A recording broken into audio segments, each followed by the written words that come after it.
Park Street is if not the most fantastic neighborhood to live in both in this valley. And proud to serve. Thank you.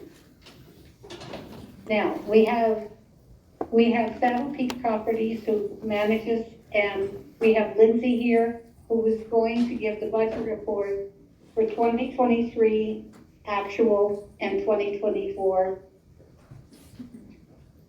Okay. Hi, everybody. Lindsay Freitas of Saddle Peak Properties, going to go over the budget that you guys got in the mail. So the first category is through 9/25, which is when we sent out the annual meeting packet. The second category is the 2023 annual budget, and then the third is the 2024 budget.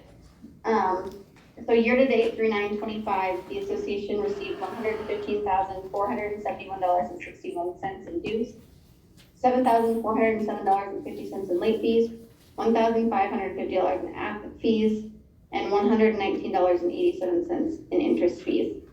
As of today, there is $80,373.87 in the savings account, and $47,459.65 in the checking account.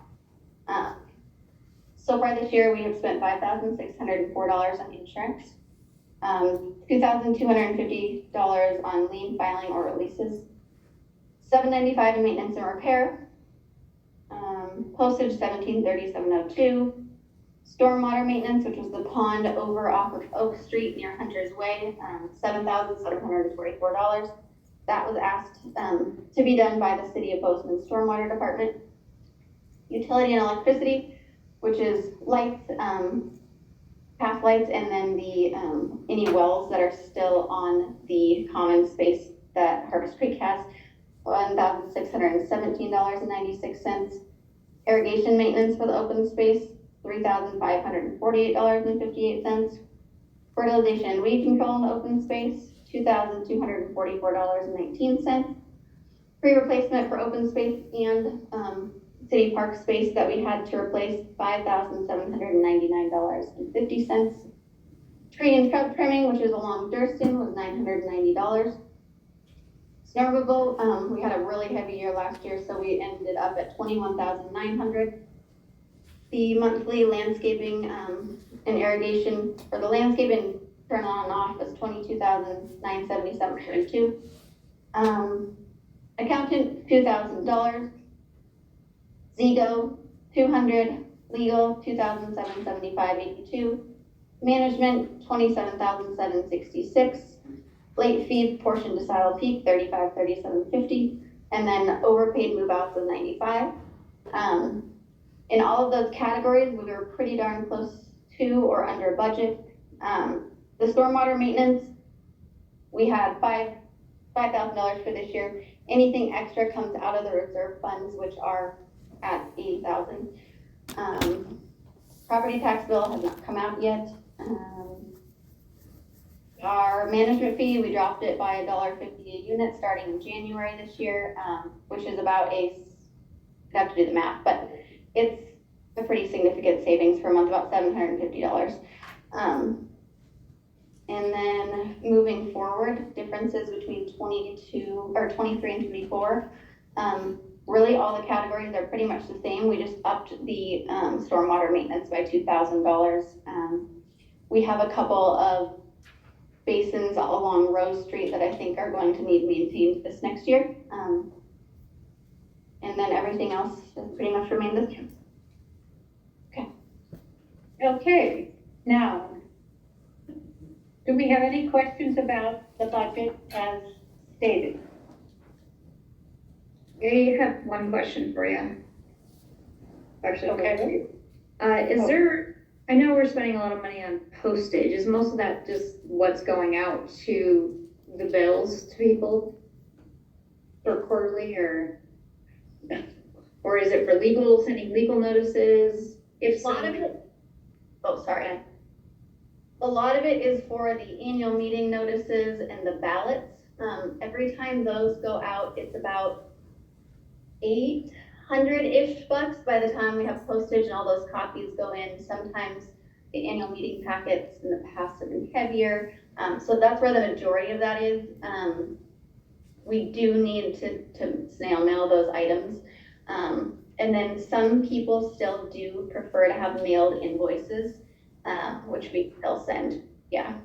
Okay. And then a question about the legal. Is that for people that aren't paying their association dues or fines that they have?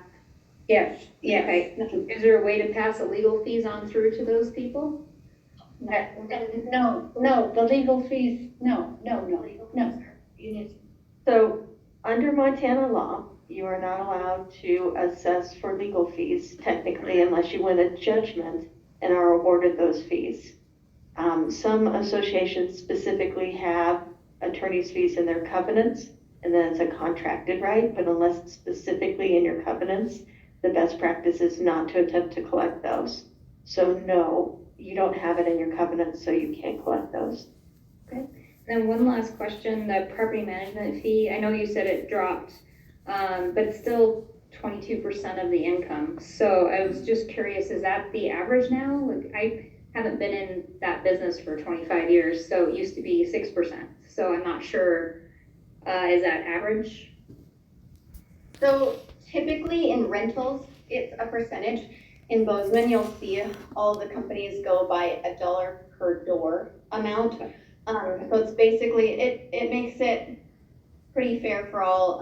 I know that, there have been other bids looked at and they range anywhere from like probably 6 to 9, depending. And then some companies do charge like a percentage on top of all invoices, where like 10% of the invoice goes back to the management company. We don't have any of that stuff.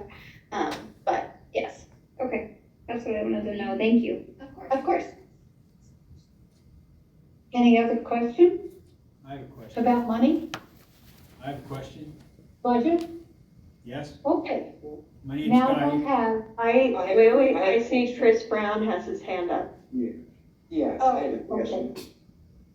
So, good afternoon, everyone. I live over McCormick Street, one of your new residents. I'm very happy to be in Harvest Creek. My wife and I think this is a fantastic subdivision, so we're very happy to be here. But I did have a few questions on the budget. One question would be is how many homeowners are in arrears on their HOA fees? It seems like just based on what we received this year, quite a few homeowners are actually in arrears. Is that true? There are some, I'm using my computer currently for the Zoom, but we can definitely put that number out to everybody and just let you know the amount. There is one owner that is very far behind that has not paid since way before Management Associates was around. But as far as everybody else, it's a pretty low number. But we can I'll definitely get that for you when I have my computer. I'll make a note. Okay. And then the second one. well, I think that were they the lien notices that I filed? Mm-hmm. Okay, well, I know that there were absolutely 9 liens filed recently, and there may be as many as 11 before then. But other than that, I don't have an absolute, but I know I just did 9 filings for liens for people about 2 weeks ago. Yeah, I think it's less than 25 currently. The number was a lot higher through COVID, but it's coming back down. Okay, good. Then my second question is just regarding the management fees. I see that it's about 27,000 this year, and then going to 37,000 as the proposed budget. So that's the budgeted item, and it could be less than that potentially based on actual expenses. So the property management, that's just through the third quarter. So that's a hard number as far as the management fee goes. It used to be $7.50 and now it's $6 a unit. Okay, thank you. Yeah, of course. Any other questions? Yeah, I have a question. And you are? Hello? My name's Guy Crawford. I live on Rose Street. Okay. My question has to do with the transfer of the park. I'm not clear exactly what happened there, but I do know that once the park was transferred, our fees went up. And That does not seem intuitive to me. It seems like our fees should have gone down when we have less property to manage. So could you just kind of give us some background on what happened and why that happened? And I can see that you're amused by my question, but I don't think it's very funny. The fees went down. They went down this year from $750 to $6. Oh, They- no, the HOA dues. Oh, The the HOA HOA dues dues. actually went down. They were at 90 and they went down to 75 as of January 1st this year. Okay, so, and That is that what doesn't you're sound talking right. about, the HOA per house due? Oh. Well, could you give us some background about what happened with the park, what the transfer is, and how that affected our fees? Yeah, so the fees went down from $90 to $75 this year. So they're actually $5 less per month or $15 less per quarter. And that's because not a lot got taken over by the city, but some did. Mainly the monkey park, and then parts of the linear got taken over. The boulevards and things still are in the open space. There is a map on our website. So if you go to Harvest Creek and then go down to the city park map, it'll show you what we're still responsible for as the HOA and then what the city took over. But the annual contract went way down. I mean, it's down to $25,000 for all of the work that is on the parks now. And I believe that we had a lot to do with stormwater. That was one of the big reasons the monies went up. Yes. Not last year, but the year before in 2019, whatever, it's 75. The city, we had to take care of all the stormwater reserves, and they were not taken care of for many years. Since I've been here for 20, I know it's been years since they were taken care of. So that was one of the reasons why. And don't quote me on this because I am going to have to look. But there's between 9 and 13, I cannot remember off the top of my head, stormwater basin areas within the subdivision. The city did not have a stormwater program previous to 2019. The DEQ came down and said, hey guys, you need to start maintaining these. So they started reaching out to all the homeowners associations, asking them to please return it to the original grade. So at that time, the board and I met out here with the stormwater facility manager, which at that time his name was Kyle. I don't know who the guy is now, but they basically would inspect it previous to us doing work, tell us what needed to be done, and then come back and inspect it post the work being done. Oak Street used to flood a lot because of that pond out on Oak, and even this year it started flooding again, so we did have to go ahead and we were asked by the city to get bids and take care of that again this year.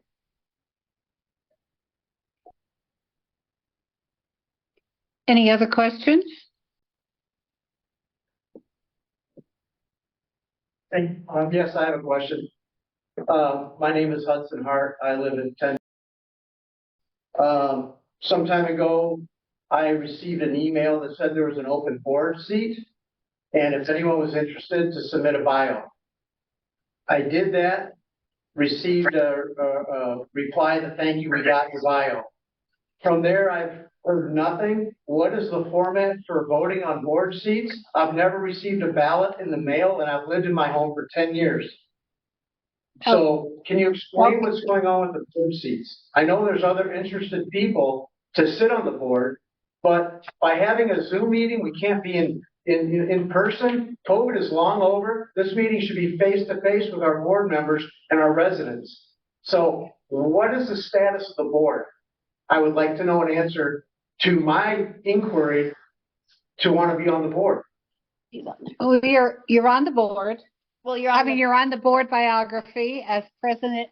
So CJ Cook, Hudson Hart, Amanda Keys, and Carl Keys all have their bios on the list that's going out to all the members tomorrow to vote. And there is one position available to be voted on. So whoever gets the most votes Yeah. gets on the And board. how is this vote being done? Everybody will get the board biography for Harvest Creek 2023 board biography. It will be returned to the lawyers, and the lawyers will, Oh, Alanah can speak. Do you want to Alanah speak will- about that, Alanah? yeah, Alanah, would you like to speak about that? So because there were questions regarding who is going to be counting, and by the way, I'm Alanah Griffith with Griffith and Associates. I've been practicing law in Gallatin County for 20 years, 22 years. And my focus is what's called community association law, and that's HOA law. Because there was a question, we're going to have all the ballots returned to my office. My paralegal, Morgan, and I will be counting the ballots. I will keep a copy of the ballots and I will scan them and place them into a cloud. If there's ever any issues, they can be inspected. There may be some rules regarding inspection, but they will be there. So that is how this will happen. Please keep in mind that the Big Sky Mail is not necessarily the fastest, so we may not have a fast turnaround time on ballots, but we will get out the count as soon as we can. Open seat, when does it begin and when does it end? None of that information was stated anywhere that I could see. It will be in the ballot that goes out, but it is a 3-year term. And does anyone counting the ballots live in Harvest Creek? No, the attorney's office is counting them. And none of those people reside in Harvest Creek? It's a No. conflict of interest one. No. Okay, thank you. But again, the ballots will be available for inspection. We will be scanning and uploading them all into our cloud system, and they can be shared. I don't know if anyone has concerns with regards, because in order to approve of the ballot, we need to put the name and the lot number or your address on it for us to be able to certify that you have the ability to vote. So your vote will be open to others who are inspecting it. Seems reasonable. There is no way in this day and age to be anonymous in a lot of this, particularly with the new legislation that's being filed with the Montana legislature. Pretty much all votes now have to, be in writing, particularly for amendments, but it's running true through everything. So your name and your address will be on there so we can verify that you have the ability to vote. And those votes may be inspected by anyone to certify the vote if they want to. And So long as, and when I say anyone, I mean anyone within Harvest Creek. I apologize. Is there a minimum number of votes to be cast for this election to count? Or is it whatever you receive? So that's a really interesting question of law, and I don't have a Montana Supreme Court case on it. And I have to say that the better section of the Montana Bar, that's the business estates and real estate attorneys, we are currently working on a uniform act that has been just in other states that will actually address this issue. Nonprofits are your nonprofit HOAs are in a really weird position in that your quorum is set by developers who don't really understand what the detriment can mean if they set it too high and don't give you an ability to reduce that quorum if you can't make quorum at your annual meetings. Basically, the Nonprofit Act allows boards to continue appointment and by appointment to fill empty seats until they get a vote at an annual meeting at which quorum is present. Right now, you have not received that, so the appointment of any Montana attorney who practices in this area will tell you that that appointment ability through the Nonprofit Act allows the board to continue to appoint. I don't believe that is the best method. I mean, it is what we have. I prefer to have the board send out votes. And even if you don't get quorum, at least the person who is sat by board appointment is the one that got the most votes. So it's the person that you guys care the most about to seat them. And so that's how all of my boards who are in this situation where they may or may not get quorum at their annual meetings seat their boards. It's still a vote of the people who cared enough to show up. Okay. Any other questions? I have a question.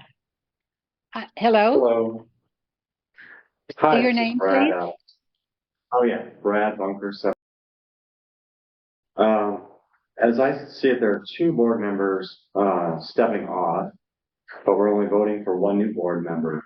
Why did the board go ahead and just appoint another new board member a couple weeks ago instead of letting the membership vote for the 2 open spots? Wouldn't that be a little more transparent and fair for the membership? I think, Alanah, do you want to speak on the fact that how the bylaws read and that he was on a 3-year term and then left prior to his term ending? Yeah, there's 2 ways that this could be handled. And again, we have no guidance from the Montana Supreme Court, so we do the best that we can with this weird boxy nonprofit act that really isn't helpful with HOAs. So again, hopefully the Uniform Act will take care of this. Right now, there's always that question. If you don't get quorum at the annual meeting and you're appointing to these positions with 3-year terms or 2-year terms, and you're never getting quorum, does the board have to be revoted every year until you get quorum? And then what do you do with your staggering, right? What happens? Does the board just go poof and you have no one to take care of your general common elements or your common elements, and then the roads go pot if people, anyway, you can see where I'm going with that. So best practice is typically for those appointments to last for the entire period, even if you don't get quorum, again, predicated upon the vote of people who cared enough to show up, and then they're voted upon 3 years later, with the board continually attempting to either amend to lower quorum or trying to get quorum through various methods like trying out Zoom and seeing how that goes. And I applaud you guys at the community room for all showing up. I mean, thank you very much. This definitely helps with quorum. This is the most people being on Zoom we've had by 2 or 3 times ever. Yes, ever. Most people that we've had since I can remember. Yeah, for 20 since years. we began. Any other questions? Yes, I have a question. Your My name, name is please? Lori. I'm sorry, My Lori? name is Lori. And I live on Daisy Drive. I just have a logical couple of questions. First of all, if we're going to have Zoom meetings, why is it Saddle Peak property representative is on a computer that she cannot utilize because she's on Zoom? Why aren't there a couple of computers available to you so that she can access what's on her business records and report to us? I think that's very unprofessional, and I'd like to see that improved at the next board meeting. My second point is, when we're sitting here in the community room, I can see Alanah come on the screen in almost the full let down screen that we have here. So she projects as a portrait of herself from the chest up in a picture that looks in a video of, I don't know what even to call it. In this Zoom meeting, we can see her facial expression because she's in about a space of 5 feet by 6 feet. But our Saddle Peak property page is in a space that's about 8 inches by 18 inches. We can't see you. There must be somebody who could please make the technology a little bit smarter so that when you press a button, you get to be big enough for us to see. Because we can't see you in person. So we would really appreciate it if technology people would help you out. I'm sure you have people in their offices who have these skills share this with you. So I'd appreciate that if you can't do it now for the next Zoom meeting. Everybody else I'm getting other messages saying that they can see Barbara in full. So I wonder if it's something with your computer, because I can see Barbara in full on my phone right now as well. Right, So, and keep in mind that Lindsay is actually at Yeah, Harvest Creek board. Right. And then we have somebody on here that's taking a roster of everyone that's on the meeting as well. So that's why their video's not on, but I'm here with the Harvest Creek board. But everyone on the chat is saying that they can see Barbara in full. So you have people at home who can see you full, and you have a community room of people here who are pretty frustrated because we can't see your faces. That's in the restroom. Can you see me? Why can't they see you? Yes. You're the only one we can The see. reason, Barbara, the reason that they cannot see you is Zoom acts with voice control. So you're using the mic on the Saddle Peak computer that is open, and your computer is mic'd. So when you talk, the Saddle Peak Properties visual comes up instead of your face. Now, I have it so that view, you need to go onto gallery view, top right. I'm on pretty gallery dumb. view. Sorry. I'm not. No, that's not the community room. Their computer needs to be on gallery view, because then they'll be able to see everybody, not just who's speaking. Right. So maybe it's your computer. Okay. All right. Because Maybe we we can need- see these people.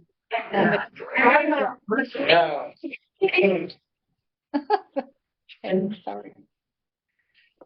Maybe they're. Why aren't we meeting in person?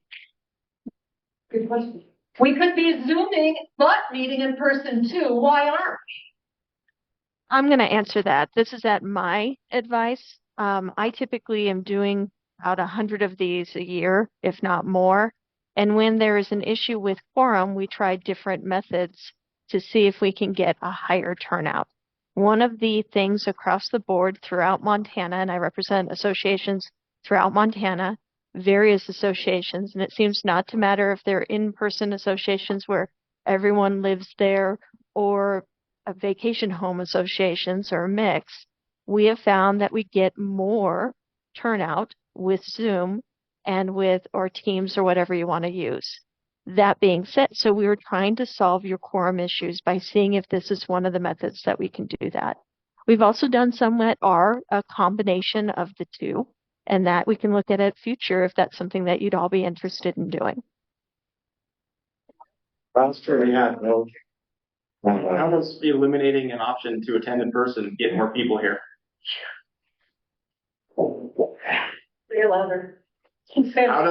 How does getting rid of the in-person meeting get more people to the meeting? Because finding a place, in order to do the in-person, typically you need to have what you have at the community room, which is great, but it's an extra cost of renting that room.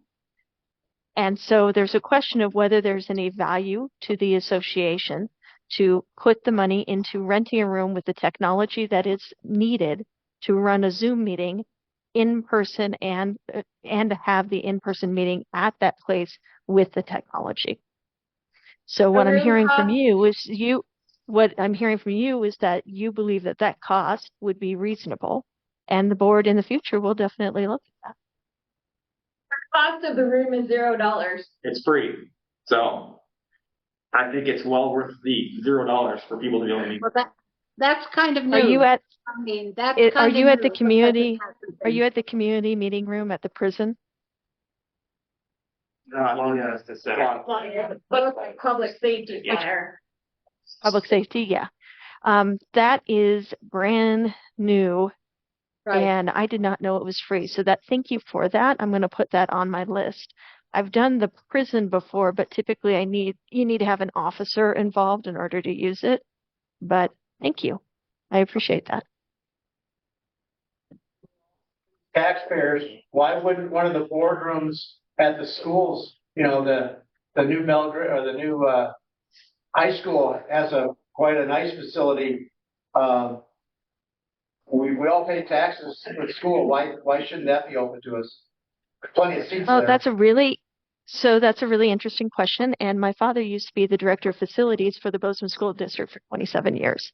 So I can answer that. A lot of times they are not available and will not make them available for private events. If it deals with a school event, they will, but there's a cost to allowing the community to use their space. And so there will be a charge for cleaning and janitorial if they can accommodate the space at that time. Right. We had a meeting actually at a school last week and we got put in a classroom and the desks were tiny. So just FYI. Yeah, Tiny. the schools are very particular about who uses them and for what purpose. And it's very difficult to get a school to be used, in my experience here. One other question regarding the meeting. I was able to make it here for a 5 o'clock start. I would imagine that 5 o'clock start is a very difficult time for most of our residents. I realize there's professionals that maybe have a 9-to-5 job that are part of this meeting, that it's part of their duties for this meeting. But I would say 95% of us have jobs that we can't participate in this if it's at 5 o'clock. So along with doing Zoom or in person or the combination, I think you should strongly look at better time to do this meeting, because 5 o'clock is very difficult. Have you tried to drive across town lately at 5 o'clock? I mean, I live, you know where I live. And to get to the safety center took me almost 20 minutes, which is double what it should have taken because the traffic is ridiculous at 5 o'clock. You know, even So are you 6 saying o'clock. are you saying, you haven't said what a time would be? I'm guessing it's Well, not during the day. Are you saying later in the evening?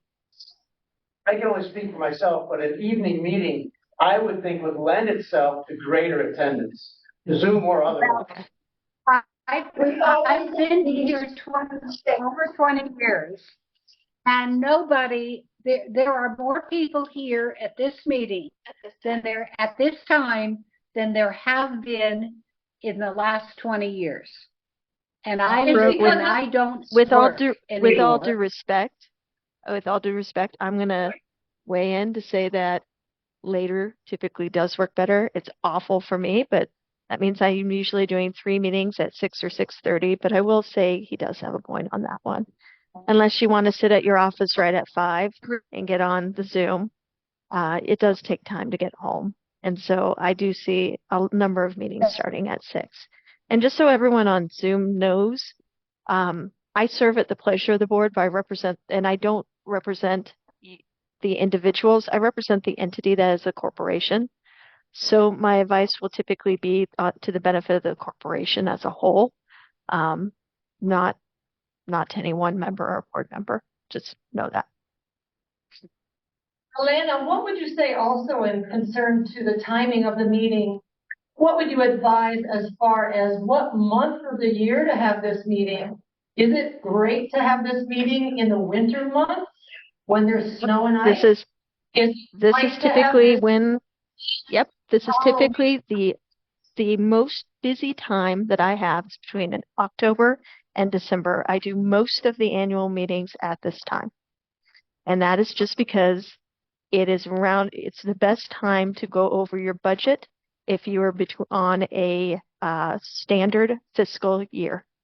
Because you want to look at your budget. It depends on when you want to look at your budget, but most associations are looking at their budget and approving it before January 1st. And so if you want the fullest view that you can get of your budget, you're going to do it in November and December. And I am literally booked solid throughout these months because of that reason. Can I ask a question? This is Chad Berg, 2984 Rose Street. It seems like even just getting this meeting started, we have fundamental issues with our bylaws that aren't lending itself well to how the meeting even runs. If I look at the bylaws, I see that this annual meeting shall occur on May 1st.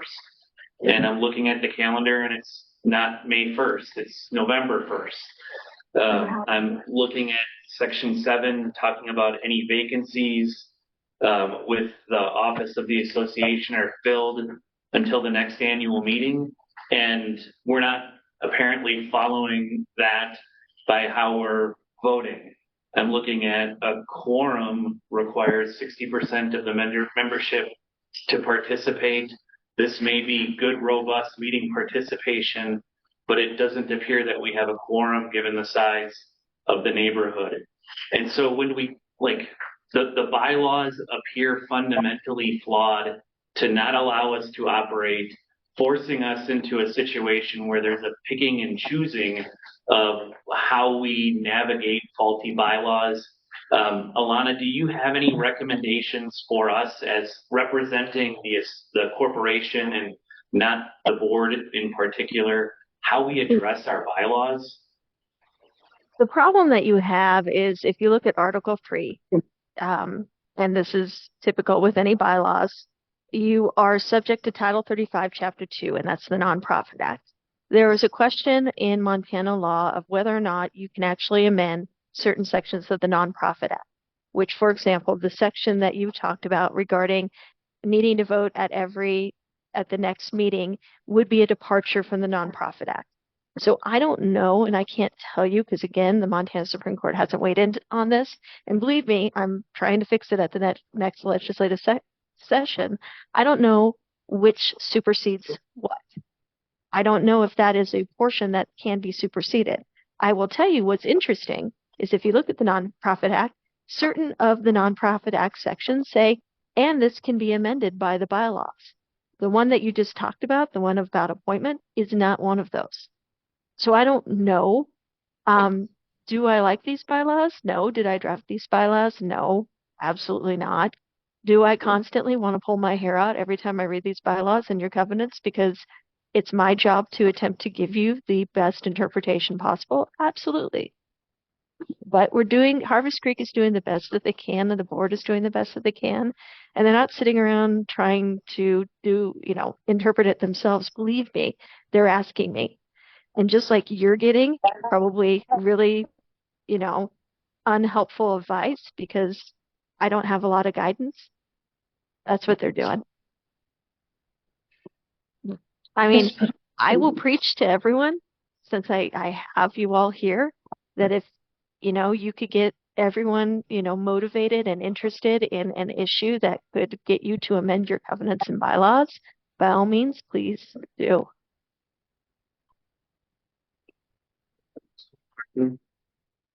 Carl, Any other question? I have a question. And you're Brian McMillan? I'm Brian McMillan. I'm gonna shift gears here a little bit. I think we've been kind of beating a dead horse here a little bit.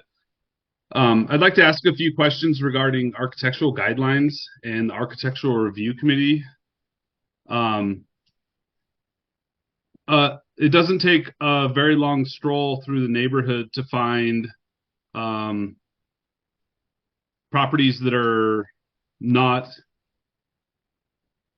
in concurrence with the very short architectural guidelines document that's published on the document. In fact, just a short drive from home from work down Hunter's Way, easily found 3 different violations for the fence guidelines, bullet point 1, and the driveway guideline bullet point 1. I'm gonna be honest, I don't really give a crap that they're not in compliance, but I want to know why they're not in compliance. Is there an exception policy that the board has?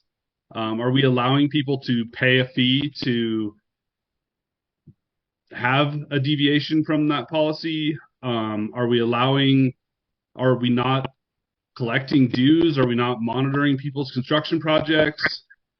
What's going on?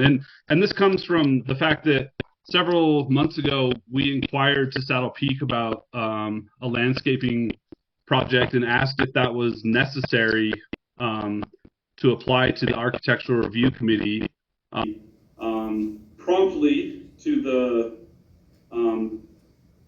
Promptly we were replied with, yes, this request is approved, and Saddle Peak was gracious enough to apply the $200 fee to our account.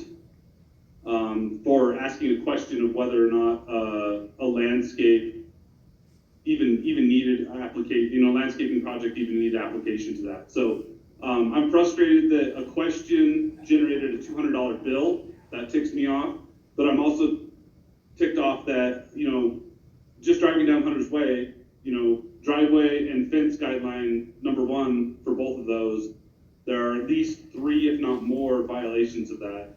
So I'd like to know what the board's plan is to deal with those exceptions and explain why there are exceptions and explain why the Architectural Design Review Committee is allowing those exceptions. But I certainly haven't had any exceptions, and we haven't agreed to any exceptions. And we tried to follow rules. So, a lot of that. and we look, yeah, and there are a lot of applications, and people don't like to be told what to do, even to change or do change. So if it's kind of okay, it's kind of let go, because people just want to do what they want to do. Some of those So should we just go ahead and do what we want to do and not pay $200 fee? Okay, I'm gonna take this back and I'm gonna explain. All right, and I wish I could share my screen, because I would share this with you. And it's one of my favorite parts. By the way, there's a button in Zoom. It does, but do I have the ability to share it? No, see, host disabled participant screen sharing. So, and it says, it's this comic, it says, of course, much like the Italian fascist party and the Khmer Rouge and the Taliban actually started as neighborhood homeowners association. That's the comment. My homeowners associations, there's different levels of enforcement, and my homeowners associations each have to choose what fits their neighborhood and what fits their budget. So you have certain neighborhoods, I have a number of them, where they pay their property manager, and I think Lindsay does this for some, and it's expensive to drive around and note every violation in the association. And that comes at a cost, and they get notices, and everything is they're on top of it. Then there are the associations who are very laissez-faire, and you just have a chat with your neighbor, and you might have a chat with a board member, and they'll go over and chat with other people. And then there are the middle ones where the associations, if they receive a written complaint, they will investigate and enforce. And that seems where most of my associations fit, because they don't want to be, the Taliban. They don't want to be the YC. They don't want to be at that level, and they don't want to pay for that level. But they want to be sure that neighbors are happy with what they see. So if someone is unhappy, they can write a written complaint. And that complaint is not necessarily shared with everyone. There just is an investigation and perhaps a letter from me following up. And that's what I've seen Harvest Creek do for the last few years that I've been representing you. I'm sorry, it's not an argument. That's inconsistent. So can I have my $200 back when I paid $200 to replace a fence, and there are people who are clearly building fences who are in violation of that guideline, who either they paid $200 and had a rubber stamped approval that is in violation of a pretty short, we don't have a lot of architectural guidelines, it's like 4 pages. They're pretty straightforward. And so it's inconsistent, and it's frustrating for me as a homeowner to see that I follow the rules and other people are not following the rules. And I don't care if they follow the rules. I really don't give a shit. But why should I pay more and they don't have to? Why don't just send me an email tomorrow, and I'll look at it and see if you guys didn't turn in an application, it might have been an accident. I can look, but if you notice something going up that is not in compliance, please point it out and send us an email. We have There's stuff that's non-compliant that goes back 20 years. Yeah, that's a lot of it. And at this point, I think Alanah can speak on this, but there's new stuff too. Like, that's what I'm saying. There's no consistency to it. Yeah. How are we supposed to, we need a framework of what we're supposed to do. Like, that's what we bought into when we bought into Harvest Creek, was like there's going to be some consistency and fairness in the application, and we're not seeing that. Yeah. You can send me an email and I'll look at yours, and then just let me know if you know what you noticed, and I will make sure that we have sent them a notice. We can check that for you. It's not a notice. I don't want people punished. I want consistency in the application rule. What's the point in having the guidelines and the rules if they're not enforced? But let me, okay, so let me. Ask for, they would tell us now no, but we see that other people clearly just went for it and figured they just asked for forgiveness later situation, and that makes it feel like unfair. Like, right, and what I'm hearing from you is you would like to possibly see the level where everyone is being written up. Wait, not that. oh, That's not what I'm asking for. That's completely Okay, because that's, okay, so I'm just trying to repeat what I'm hearing from you. Where I see it is the consistency is in the fact that they need a written complaint. And they are consistently enforcing the written complaints. I'm saying that you're showing That us is- like an understood way of doing it, but that was never communicated, that you should do things first, ask for forgiveness, instead of asking for permission, you're saying you should do it, ask for forgiveness later, and if your neighbors have complained, they'll visit it. But No, we were told when we got in that it was a permission thing, so we've been asking permission, paying fees to do basic homeowner things, that now we realize the rest of the neighborhood maybe hasn't been doing. So that feels And I unfair. hear your frustration. I I don't absolutely want my hear it. neighbors punished, I don't want stricter policies, I just really want it to be fair and applicable, I don't wanna pay if I know my neighbors aren't. Yeah, it needs to be transparent. Yeah, like. I know Felicia can speak on this a little, she's on here and she probably was the one that took this, but just send me an email tomorrow, we're super easy to work with, I'm happy to work it out with you. So And we get when a I- ton of fence applications and we look at all of them. I would think that the ones that are not in compliance are probably ones that didn't bother applying. And when we do see them, we do make them retroactively submit an Okay, application. so what is the plan to deal with? And I'm not advocating for a plan. I don't want it to, but like driveway guideline number 1 says that a driveway cannot create a third parking spot in front of a 2-car garage. There are 24 of those in Harvest Creek. I want an explanation for that, because if I apply and pay $200 and you guys are like, no, you're not allowed to do that. Well, first how of do you all, explain if you away get that your it does? application denied, we're not gonna charge you the $200. The $200 is contingent on approval, first of all, and if there's something that needs to be changed or amended in your application, you don't have to pay to apply each time or reapply. We'll work with you to get in compliance and make So sure that. you'll deny me, but you'll allow my neighbors who didn't bother to apply to go ahead and move So forward. if you'll let me finish speaking, I can finish my point. The people that apply, we're very grateful for, and you're doing the right thing.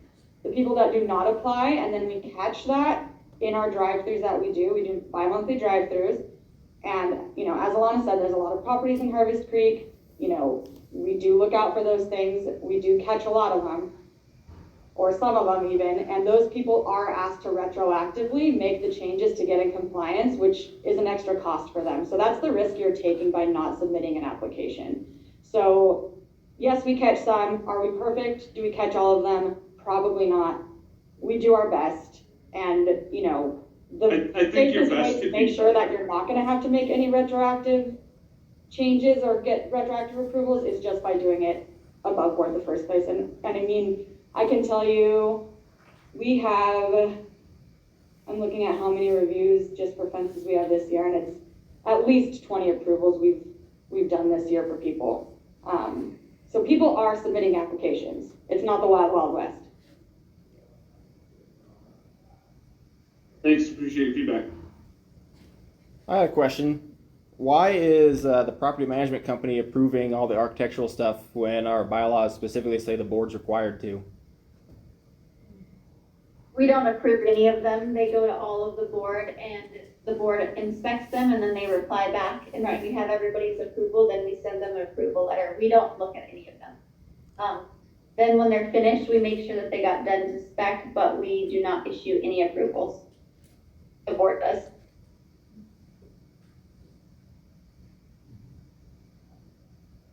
I had Any other questions? Yep, I had a follow-up.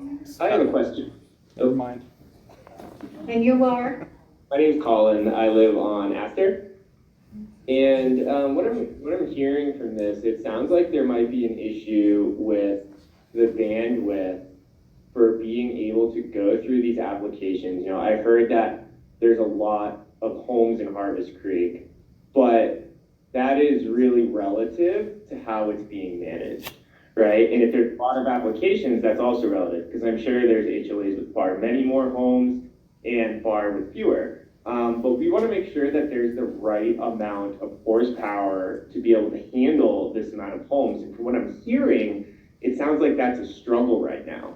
So do we have the right amount of people being able to drive through, review, and do those types of tasks to get through this for what we're paying for? Because I think it's unfortunate to hear that, you know, maybe it's too much. So we might just need to reassess on how we're looking at that or who we're having look at it. What is too much? What do you think is too much? There are 537 homes, and there are only 20 applications for something to happen. Is that because the people are not applying to have something done? No, I'm sorry, I think you. What exactly Yes, is the too amount much? of applications we're getting are not too much.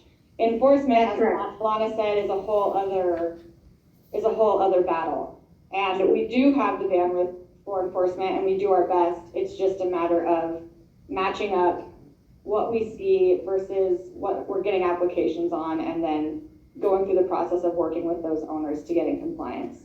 So sometimes it takes a while to catch it, sometimes we catch it right away, and it's just a matter of, in our drive-throughs, that, you know, in our management fee, you get 2 drive-throughs a month, and it's a very brief snapshot of what happens, so.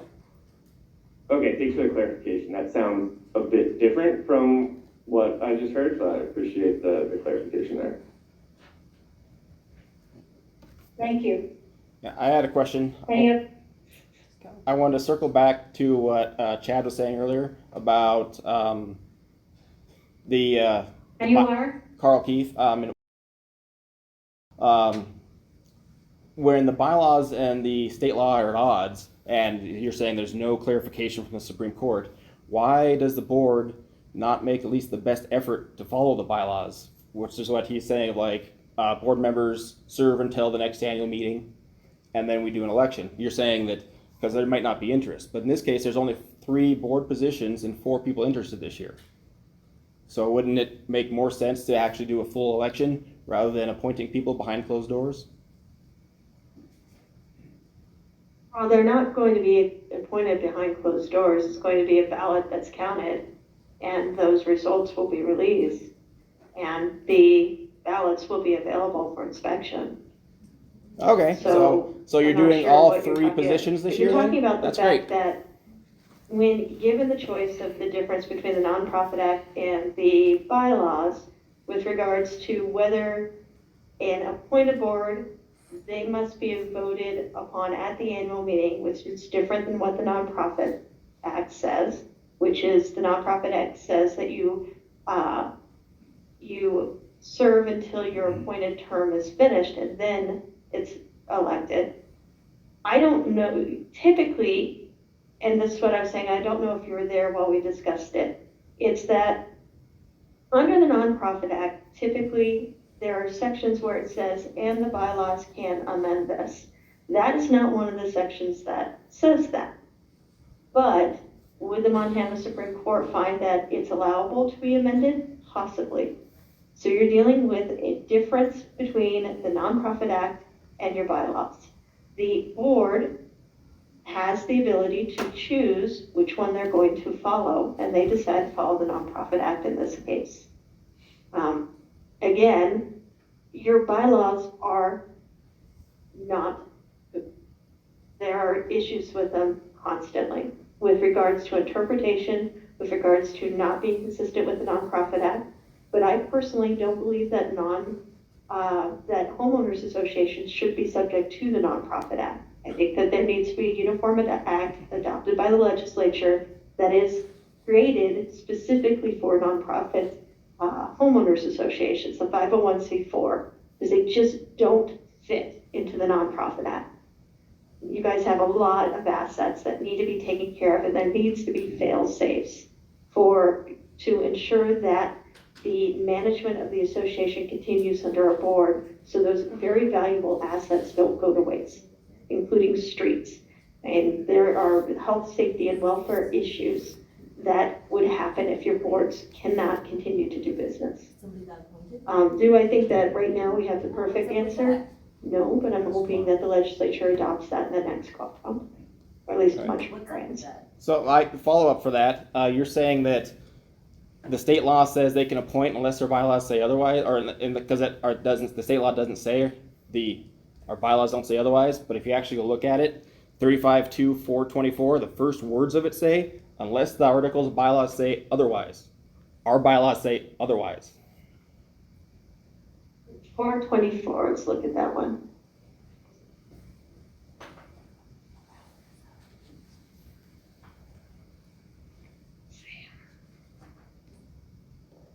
And I'm not sure if this is one you and I discussed, Carl. So I know that you and I have had a lot of back and forth on this. Right. And let's just see where we're at. While you're looking that up, maybe the board could answer why they appointed a new board member last month instead of letting us vote on a new board member. Well, I have a comment. That is up to the board. The other board member resigned. So why didn't we vote on a Why second board couldn't we member? vote on that position as stated in the bylaws? It was a month away. I'd love some clarification from Alanah on what the correct procedure there is. Maybe we could hear more from the board and less from Alanah. So the board's responsibility is to follow the bylaws, and Alanah's working for the HOA, so it'd be nice to hear more from the board members. I haven't heard from any of the board members other than Barbara. Well, and I'd also like to speak up. What is it you'd like to hear about? Well, first of all, Barbara, Mark, when this meeting started, you introduced yourself, Mike said hi, and then you introduced the new board member as of 2 weeks ago, and that he was appointed. You didn't say, I assume Scott dropped off. That wasn't clarified. The other thing that should have been clarified was, what's your term, what's Mike's term, and what is the new board member's term? Was he appointed to fill a 2-year or 3 years shy of 2 weeks? And this is, okay, I'm gonna let Alanah have this, because we've been through this for 2 years with this group, okay? And I'm a volunteer. Okay, Alanah, you handle it. All right. So 35-420, that is about the resignation of directors. That is the section that you should look at regarding resignations of directors. If you look at little 2, it says, it doesn't say anything about otherwise with the bylaws that I see. It says a resignation is effective when the notice is effective unless the notice specifies a later effective date, blah, blah, blah. If the resignation is made by effective at a later date, the board may fill the pending vacancy before the effective date if the board provides that the successor does not take office until the effective date. Now, let's see. You were saying that you wanted me to look at which number? I originally mentioned 424. 24 vacancy on the board, right? Correct. Let's see.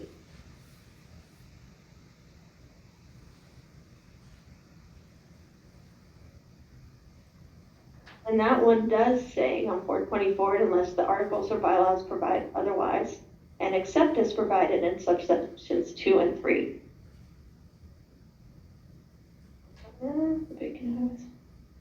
Members clause, board of directors, or vacant officer was held by a designated, was provided by the, in the absence of the, may not be filled.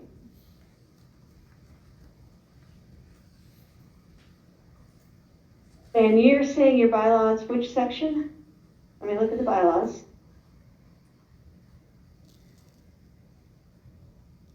Okay, so when I look at 420, it doesn't say that, but I look at 424 and it does say unless otherwise stated by the bylaws.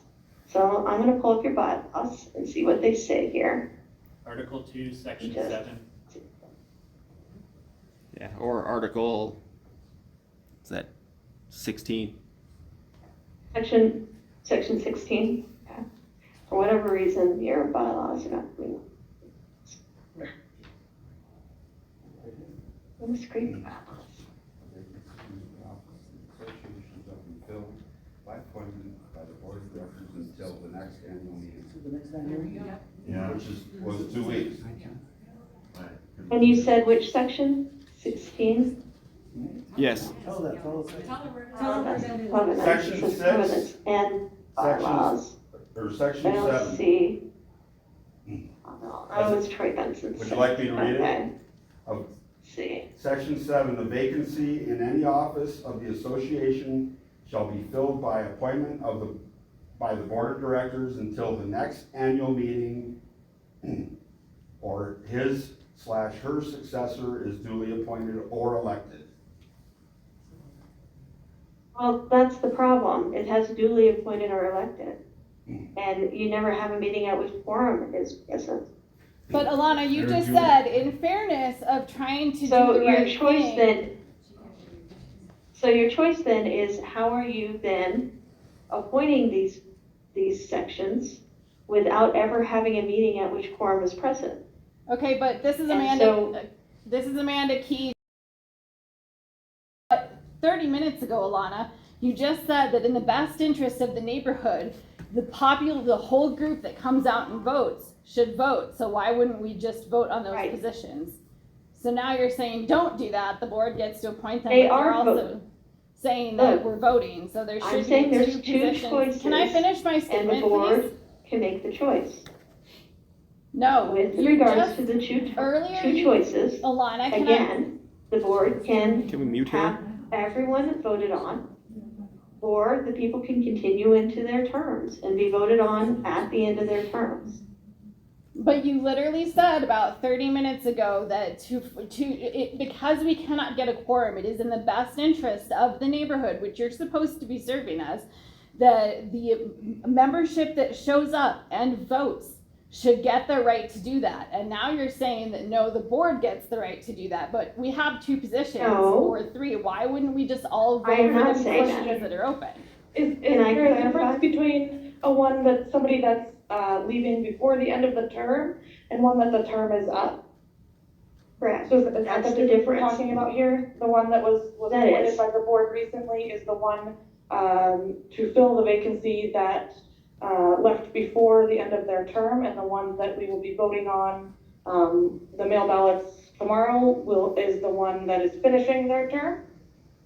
Yes. Now, and let me clarify why there's a difference here. And I can understand where some would think that it's best to just vote the entire board every single time when you don't get a quorum. And that is a choice that you can make. The problem with that is then you have an issue with your staggered terms, and there's value in your staggered terms. The value in the staggered terms is you don't wipe out your legacy members, and there's a continuing knowledge within the board that can then be passed on to the new members who come on. And that's why you do staggered terms, and that's why staggered terms are in your bylaws. So when given a blank slate where you're not getting quorum and you have to make this up because there's nothing in the Nonprofit Act or your bylaws that says what you do when you don't get quorum, and I will say a lot of bylaws say that you then must call another meeting 30 days later at which quorum is half of what it was before. And you keep doing that until you get quorum and seat the board members that have the open seats. And that is honestly what we're going to be proposing to the legislature, that all nonprofit homeowners associations and condo owners associations can default to that. But we don't have that right now. And so there is nothing out there but for the language that the board can just keep appointing. And I am telling the board, and the board is doing, that they have to, at the very least, in my opinion, allow you to vote on the positions of the open seats that are open outside those staggered terms, and they're doing that. So it's a choice. Did I present to the board they could also do a vote of everyone? Yeah, and we went through the pros and cons of that. And the con is then you lose out on that legacy. And I will tell you, with 22 years of doing this, losing out on that legacy where you have members who know what's going on, have members who understand what's going, in the past or what happened with the park and what happened with other things and can educate everyone is really valuable, because you don't want your attorney and property manager to be the only one who knows what's going on, because that's not good for you guys. That's what it sounds like tonight. I haven't heard from the board really. And in the spirit of transparency, Oh, it seems like, if I can have the floor for just a second. Okay, we decided to have this meeting for an hour. It's over an hour, it's an hour and 10 minutes. And the whole time you all have been talking. So, I think we're gonna end it. Is that what I said? We were gonna have an hour meeting? No, you don't have the right to do that. You don't No. have the right Do you to have do any that. questions? You can't adjourn the meeting. We are can't all adjourn the interested in, we will not vote to adjourn the meeting. You have to vote to adjourn the meeting. I also put forth a resolution that you haven't even brought up yet, that you're required to bring up at the annual meeting. I believe Carol had one also. Neither one of those have even been brought up or discussed yet. According to the bylaws, you have to bring those up. Yeah, it's unacceptable to him this thing right now. It's what? So Barbara, what resolutions are you talking about and how did you present them? I emailed the entire board and a whole bunch of witnesses to make sure that it was presented. I emailed it about a month ago to make sure that I was well ahead of the 10 days. Correct. And I put forth a resolution to say that we need to put out for bid the property management, because we are paying more than any other company that I have found in the valley right now, even with their reduction in dues or in doors or fees. And you're saying you did this? No, I have a just bid. so- I have a bid on another property management. I've already done all that. Everything has been taken care of. But we would like to keep the property management we have, because we don't see any problem with it as board members who've been here. And we have never had a reason to get rid of the property management. I could give you some reasons. Why are we paying more for less service? Okay. And the service is terrible. Before we go into that, can you please explain the resolution process and the bylaws? Because I'm not, where in the bylaws does it say that any member can submit a resolution to be considered at the annual meeting prior to 10 days before the 10-day mark? And it will need to be heard at the annual meeting. Is that somewhere in your bylaws? It is in the bylaws. I don't know. The bylaws, Article 5, meetings. It's about the fourth paragraph. It says, resolutions are hereby described, may be introduced by any member at annual meetings, such as, and the resolution is in written form, presented to the secretary of the board no later than 10 days prior to the date of such meeting.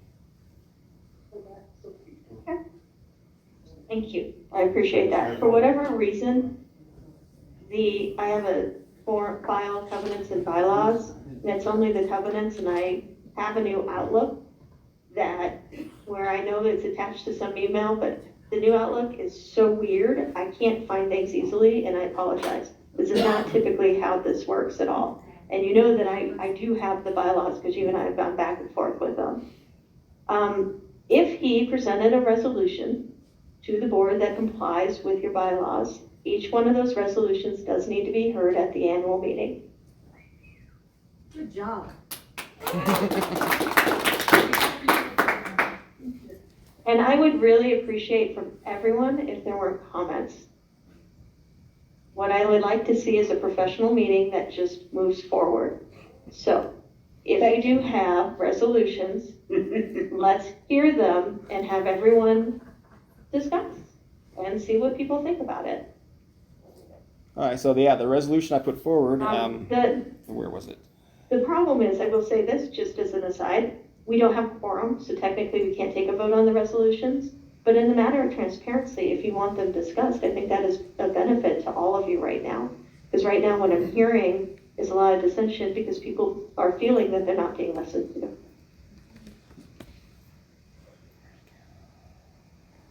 Can I ask a question? Maybe All right. more to the group here. My name's Ashley Wilson.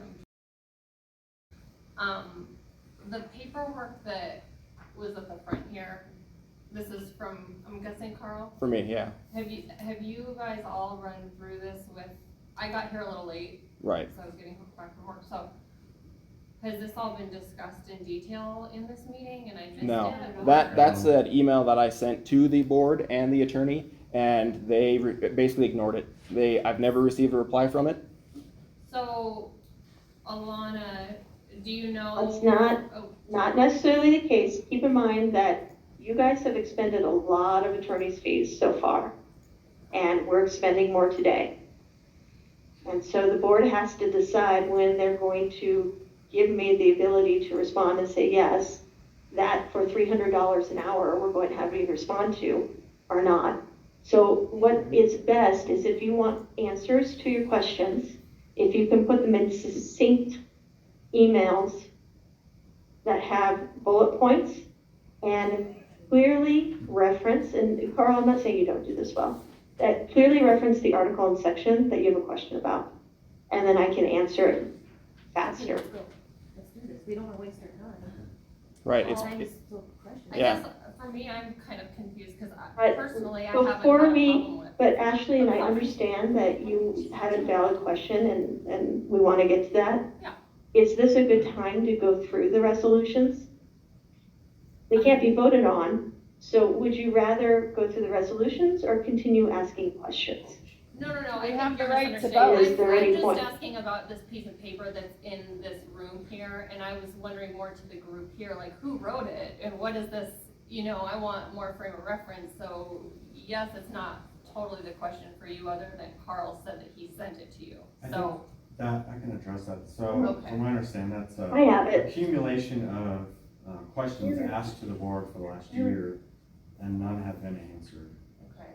And so Carl wrote kind of a compilation of all the Where is it? questions that have been asked by the board, and it's just been sort of deny, deflect, move on. So we haven't gotten any real answers, and that's why he sent that out. Okay. So why don't we start asking the questions that you have and we'll go through the answers. And I think this is I will tell the board, and as representative of the association, this is a good time to do that. If I can't answer, I will write it down, and I will go and I will look for the answer. So you want me If to? if there are legal questions or questions, like that. Otherwise, then we can get you other answers. That whole list isn't necessarily I legal will questions. say that we had one of the owners in the community who, well, never mind. Anyway, go ahead. What are your questions?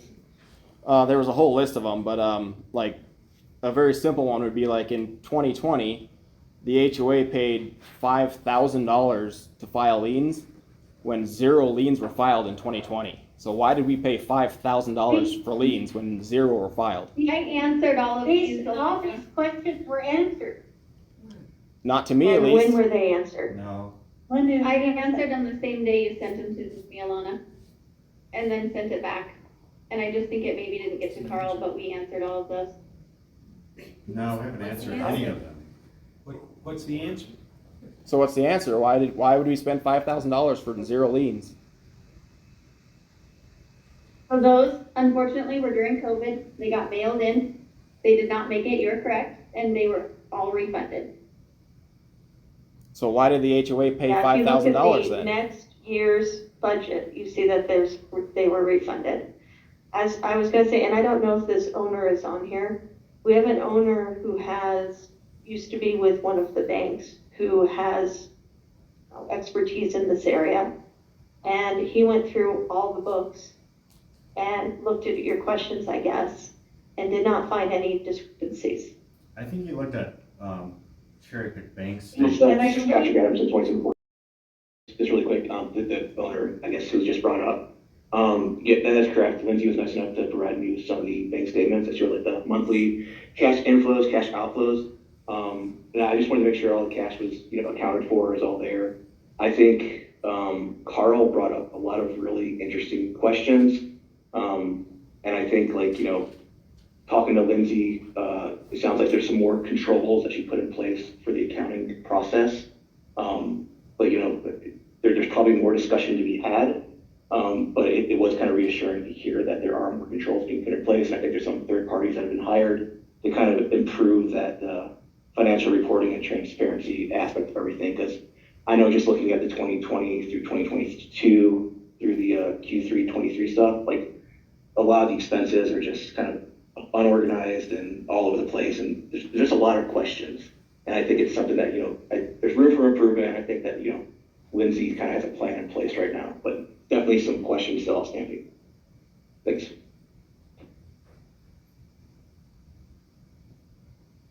Hi, could I have the floor for just a moment? Go ahead. This is Patrick Riley. I'm at, I don't mean to interrupt Carl's list. I have to take off. I won't be at the meeting anymore. I just want to say I appreciate the board. I appreciate the management, Alanah and Carl, and everyone who has been, I guess, more vocal about what's going on. It got my attention through next door, and this is the first meeting I've attended as a homeowner, and I just want to thank everybody kind of getting that attention out there, and I think this turnout's a good sign of we're in the right direction. One question, and this would be for Alanah and the board, I don't need an answer now, but with the quorum issue being a problem, and candidly, I don't even remember getting notice of this meeting formally, or whether there was a proxy form included, but would there be a way to have proxy forms given out that result in, an automatic assignment to one of the officers, for example, if they're not returned and the owner doesn't show up? There's a way to ensure we don't have no quorum problems. Yeah, I can't do that. So the proxies, according to the Nonprofit Act, must be returned with a signature in order to be effective. So, and which is what we're not getting back. We do send, it's my understanding, Lindsay sends out the proxies. Yes, the are just not returned. Barbara received a handful of them, but I have 7 proxies that people sent to me. Right. All signed and delivered. And I like where you're going, Patrick. It would just unfortunately violate the Nonprofit Act.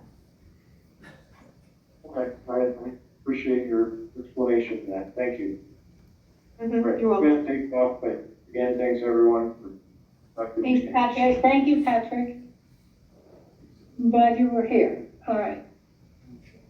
So Alanah, I answered all of those, and so I don't know why the same day, I'm not sure why they didn't get to Carl, but they were all written for you.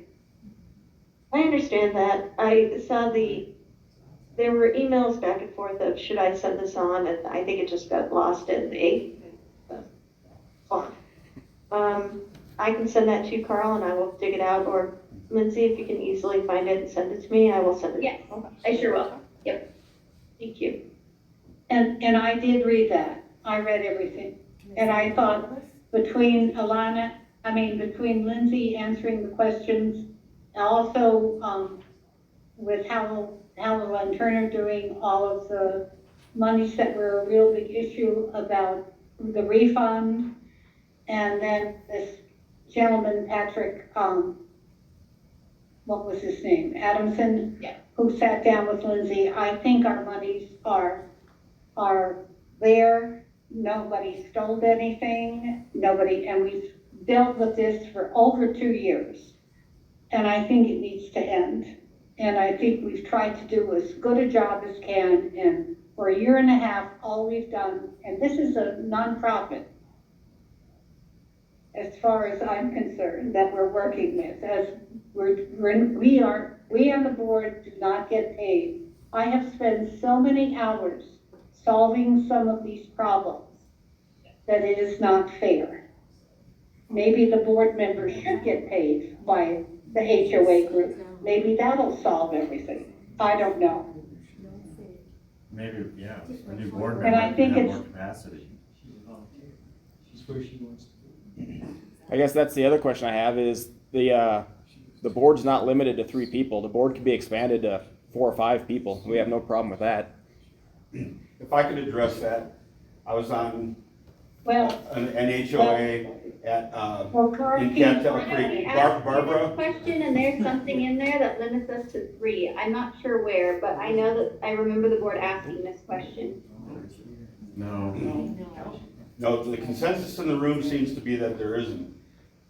So, what could happen is, you can have 3, 5, 7, 9, as many volunteers as you want.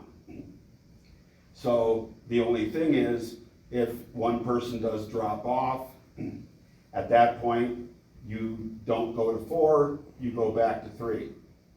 It's quite simple. We have that in Cattail Creek.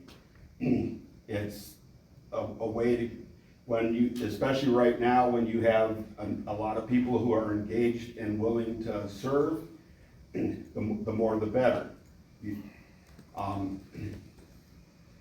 I don't know exactly what the legal aspects would take, but putting forward a vote, if you have enough people to go to 5, then I don't think there's a reason not to go to 5.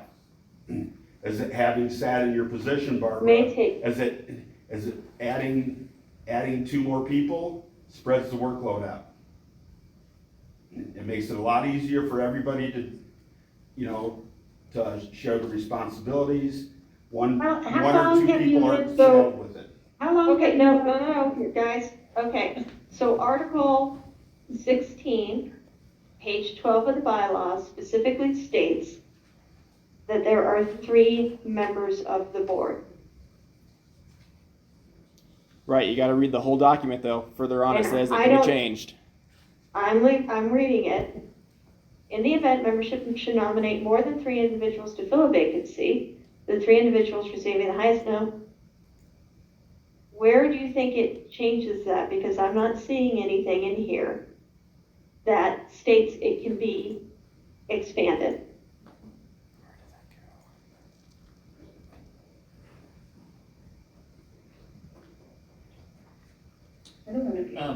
Is it in a different section? Okay, here we go. Article 15. The board of directors shall consist of 3 members. Within the covenants section, Article 3, homeowners association, second paragraph, the members shall have the authority to set the number of directors, which initial number shall be 3. There you go. Can you say that where that is? In the covenants, Article 3, homeowners association, second paragraph. The covenants say that the association, the members shall set it, and the bylaws specifically state it shall be 3.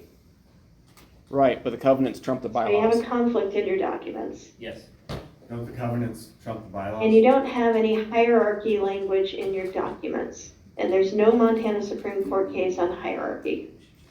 Right, So but the general typically, convention the is that's how it goes. And I don't know how to resolve this issue, guys. Typically, the more specific language overrules. There's some states where covenants govern the bylaws if there's a conflict, but we don't have any conflict, or we don't have hierarchy language in our association, so I'll have to think about this. Yeah. Might be another case where the board just decides on what the best interest is for the organization, like they do with all the other gray areas of the bylaws.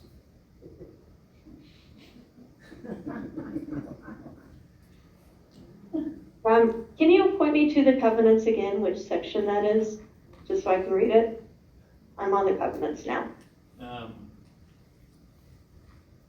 Yeah, this is Article 3, homeowners association. Article 3, homeowners association. Okay.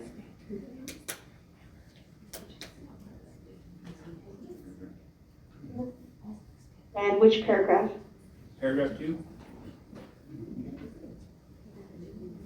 Paragraph 2, the annual meeting of the member shall review and approve a budget. The member shall have the authority to set the number of directors, which initial number shall be 3. Yeah, you guys have a direct, a surprise, you have a direct conflict. So the board, and no hierarchy language that I remember being in this document. Let me check. And hierarchy language is language which specifically states if there is a conflict, which document you are to follow. Would the order of creation of the Again, documents? well, oh, that's right. Problem is, in order for the members to set the number, you need to have quorum. So you guys can't choose a different number until you have quorum for the vote. And you never have quorum, so you're always stuck at 3, which is what the bylaws say. I have a question. Covenants What came is first. quorum? That's the issue. No, what number? do And we again, need you're to stuck in that have quorum. Well, I would quit. Okay. We're going over the same issue over and over and over again, and it's now 6:30. Barbara, we're not. This is a different issue.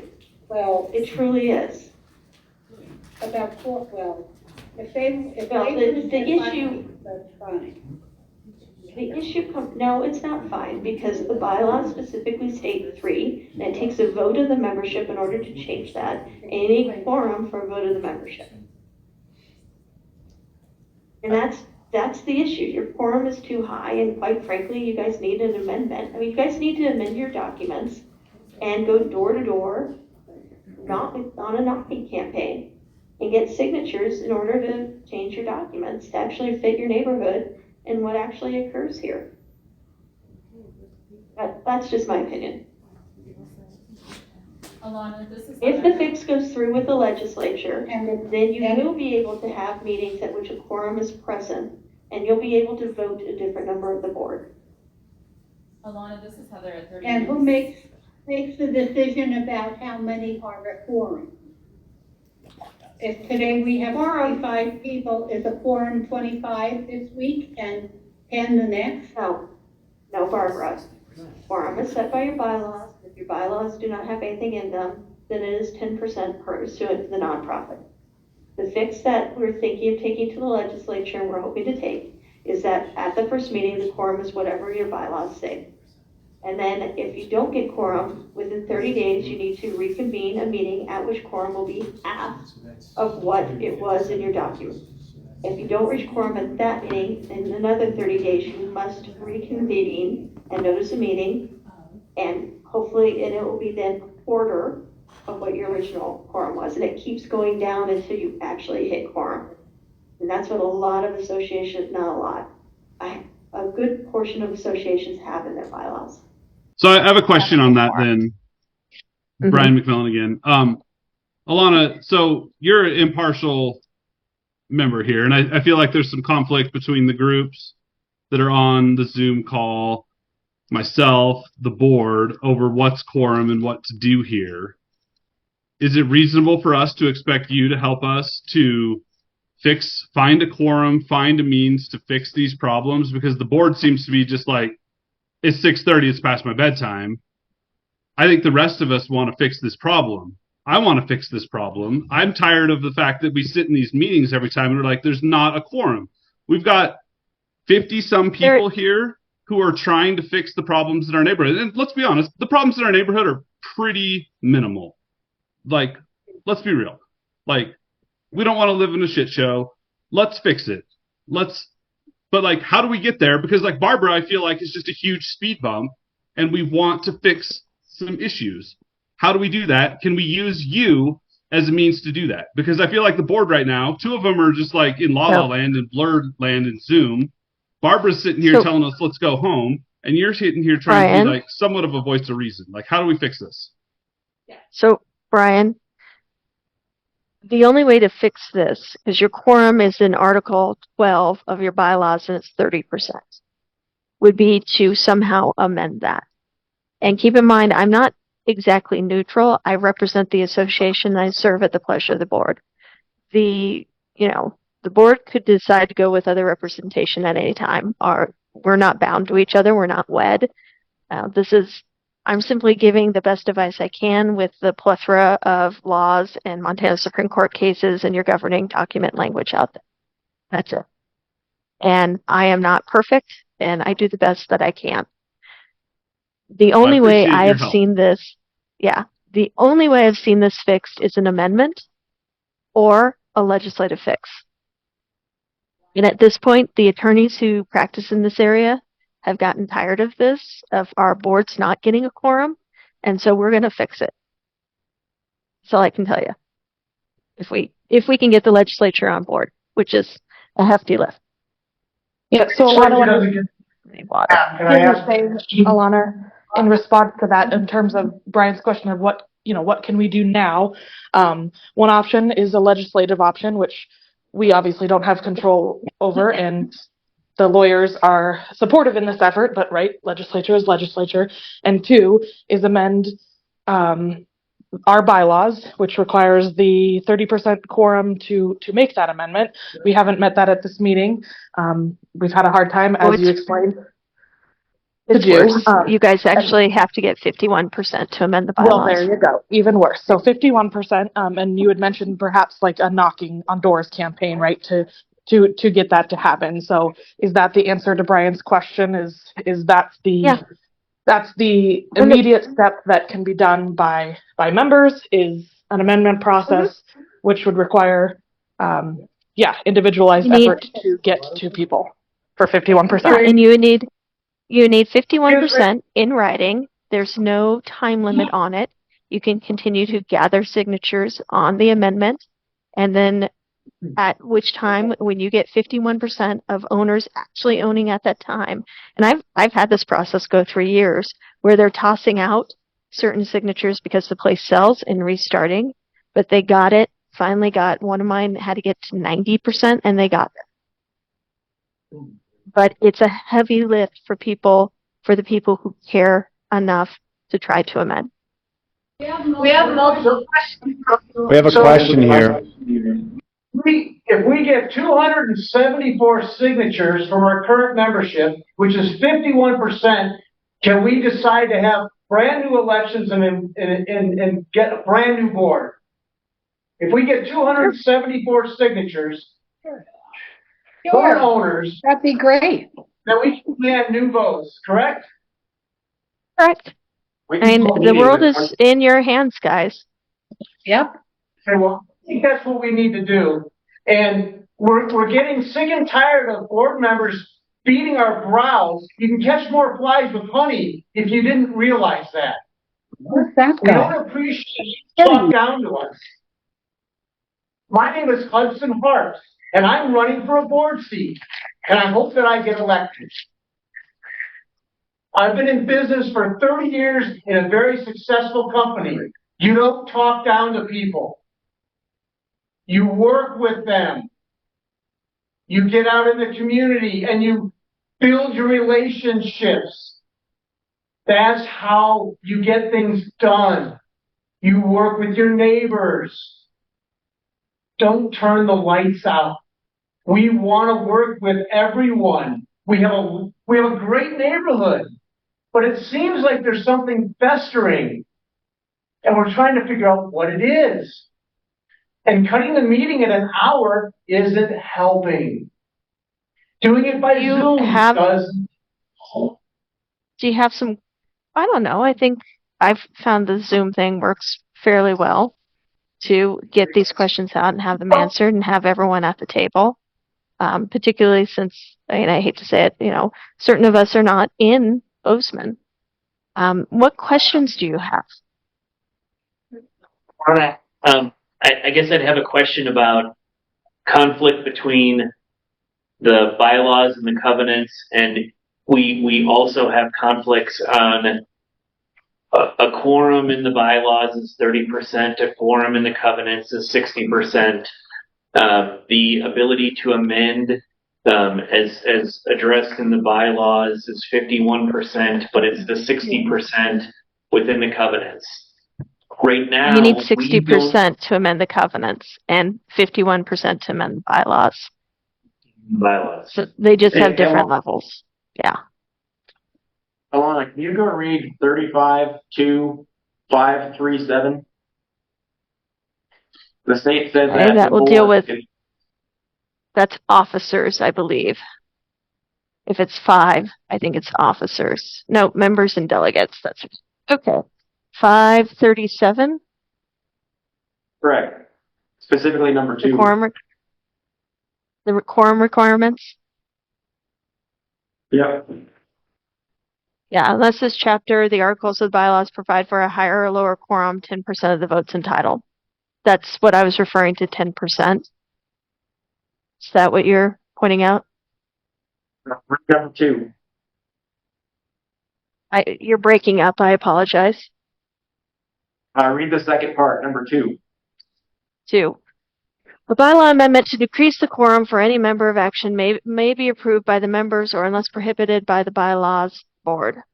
And bylaws specifically state that a amendment to the bylaws, the quorums in there or the covenants, has to be by 30% or by 60% or by 51% or 60%.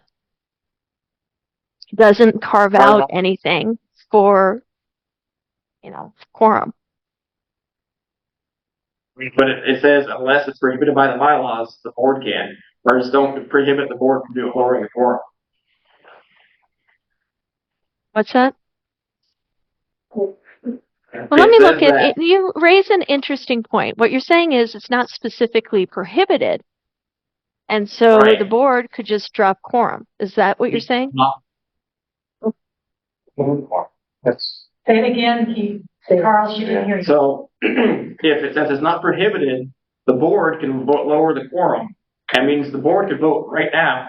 They can lower the quorum, and we could vote on officers right now. It's an interesting. Huh. It's prohibited by the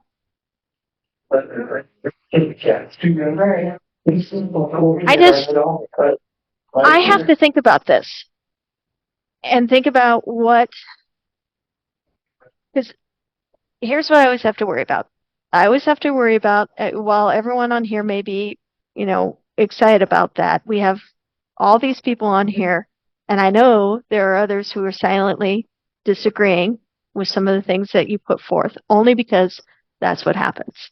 And that person or persons may be sitting here looking at, well, if they do that, I'm going to sue them because the amendment section specifically states that any amendment must be by 51%.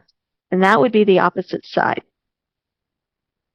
Do I know how a lawsuit would end up? Nope. Do I want to keep my board out of a lawsuit? Absolutely. So when I'm looking at a power that a board may have under the Nonprofit Act or the bylaws, I always have to keep that in mind of, but does that open them up to a lawsuit? And it does. So I'm not sure I would recommend that the board would do that. In the end, it would be up to the board whether or not they would want to do that, because it says it may be lowered by the board. They're not required to decrease it. And so hi everyone. That's just my thought. I'm Elizabeth Oliver. I'm 30 Charlotte. I'm not prepared to vote tonight. I do want to vote, but you can't just drop a vote and expect us to be prepared to do that. So I am supportive of voting for board members, but not this evening. Is there anyone, just curious, who has not spoken, like Elizabeth, who has questions? I have a question. My name is Lori Wallace, and earlier I spoke only to say something about the technology. So here's my question. If we need 51% to amend the bylaws and 60% to amend the covenants, Alanah, can you suggest language that we could use in a form that we would take around to our neighbors to get their signatures like in a proxy way, so that we could at last get that quorum. Because I think there's enough people who've been involved tonight who would be willing to go out into the neighborhood despite the winter weather and I take cannot. these forms. I cannot. I serve at the pleasure of the board, so I can't just draft things for the members at their requests. But, I mean, you could certainly hire your own attorney to help you with that process. So I'd like to address the board right now. I can only see the lady with the white hair and the blue shirt. The rest of you, I haven't seen at all tonight. I don't know who you are. You haven't spoken up as far as I know. So I don't even know that you're there. But would you be willing to address this proposal and make a vote on your own so that you could ask Alanah to do this for all of us? I think it would reduce the amount of work you have to do if we could just get a better functioning group here. What do you say? Yeah, so And please yourself, please. this is James. This is actually one of the reasons why I started meeting with the board. And you know, as a brand new board member, I don't know exactly how things function. It's fairly dysfunctional, obviously. But one of the main reasons I kind of started meeting with everybody was to try to get the covenants and bylaws amended, as we've all been talking about. So yeah, I'd be in support of that personally. But the board hasn't discussed it yet. James, what's your last name, James? Connolly, Connolly. Thank you. Who else is on our board? I'm Mike Roser, Spell your last name? ROSER. Rose with an What R do in you the end think, of Mike? it. Yeah, I think it should be pursued. I don't think there's any reason not to. Getting quorum is important. And if we have an unreasonable number, everybody feels that way, we should pursue it. A lot of these issues can also be handled by committees. Mike? Yes. So that's the lady? What's your name? What? Oh, Barbara. Hey, Barbara. Yep. We've seen you to the night, not anybody else. I'm not sure your last name. Pastine. And your name is who? And what is your name? I didn't get your last name. Pastine. What is her name? You're Lori Wallace, correct? Yes. Barbara, what's your last name? Pastine. Pastine, Pastine. Thank you, Carl. What do you think, Barbara? About? A quorum? Yes, I agree. It's too high. I've lived here 22 years, my family has, and it's never reached, we've never had quorum. So are you in agreement? Yes. Barbara, you in agreement that you want Alanah to help us put together language to try to get paperwork out to the members of our community, like in a proxy form, so that we can get forward? We'll consider that. Yes, it's a good option. It's an option. We'll consider it. By the way, I'm Mike Roser. I just want to let you know that I go off the board tonight. I transfer after 3 years. So I just wanted to say what an honor to serve. Mike, we couldn't hear you. Oh, you have to talk louder. I said I wanted everybody to know that I'm going off the board tonight. I've served my 3 years, whatever it was, and it's been an honor to serve you. And I've really enjoyed it. And I think my opinion is our management company and our board is doing a super job for what we're dealing with here. Thank you. For your service, Mike. Thank you. But Mike, while you're still there, can you help us get through this big problem of the quorum? Okay. Can you help us? And have the vote right now. Here's my We're here opinion. in session. Well, here's my opinion. I think the board should take it up and get a committee together to see if they can do it. Because the board can't do everything by themselves. That's for sure. And Right so now? I think, what? Can you vote on that right now? What? Wait a minute. Are you talking about quorum? Oh, vote to proceed Oh, as no. you state. No. Why can't you do that right now? You want to vote right now on what? Proceed. I don't quite understand the question, do you? Why can't you vote right now? No, I don't. Proceed No, we don't have to work on that this year. No, they want to vote for a board right now. Right. And move I forward. misunderstood your question. I misunderstood your question. I thought you were talking about forming a committee to get quorum. I wasn't talking about voting on anything. I'm talking about voting tonight, you as a board member with the other two people there, voting tonight about whether to help our association finally be able to try to get a quorum together by directing our lawyer, Alanah, at this point, to draft a language document that will be appropriate for us to take around to our neighbors for signatures. So I'm gonna stop this. That would be inappropriate I because agree. this is not a noticed member of the board of notice meeting of the board of directors. Thank you. They can set that for the agenda at their next meeting and vote on that. And that's what typically happens is at these annual meetings, we get ideas and the board then addresses them at their next meeting. Super convenient because their next meeting is immediately following this one according to our bylaws.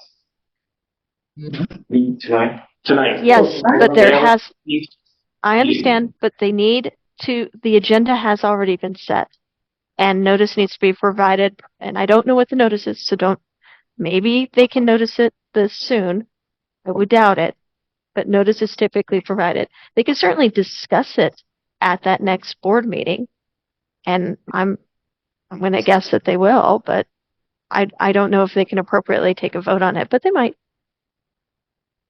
Frequency of the board meeting. What is the board meeting frequency? Do they meet monthly? Once a month. Okay.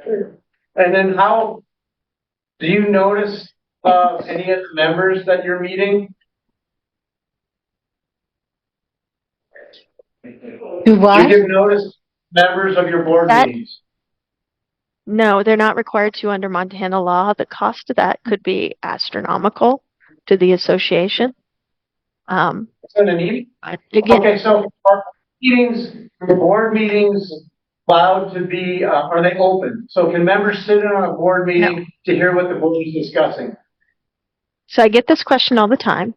They are not subject to the open meeting laws that the government is because they are a nonprofit board.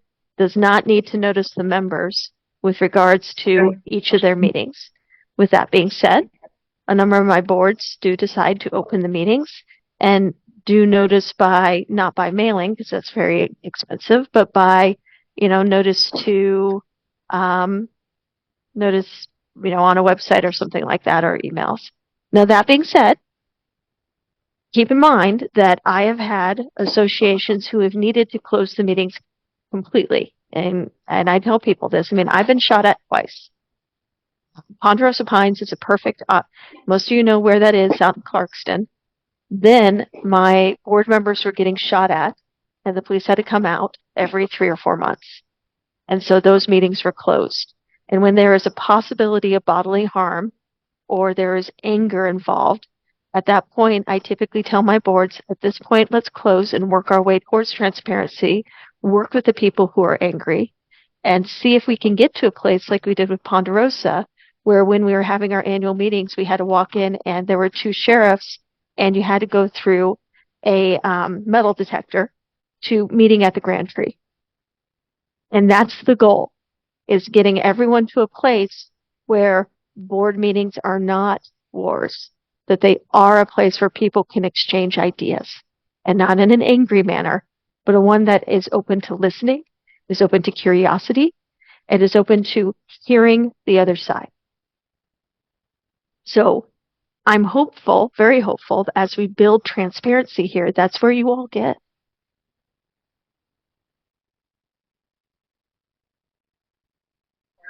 I'd like to ask that at your next board meeting, not the one after this meeting, but in a month from now, I would like you to make that an open meeting, and I'd like you to send emails to the members, just as a courtesy that we would be welcome to come sit in on that meeting. Sure. You can post it on the website, that'd be wonderful, but we would like to, there might be Who is 25 asking of this us, I don't know. question? Who is asking the question?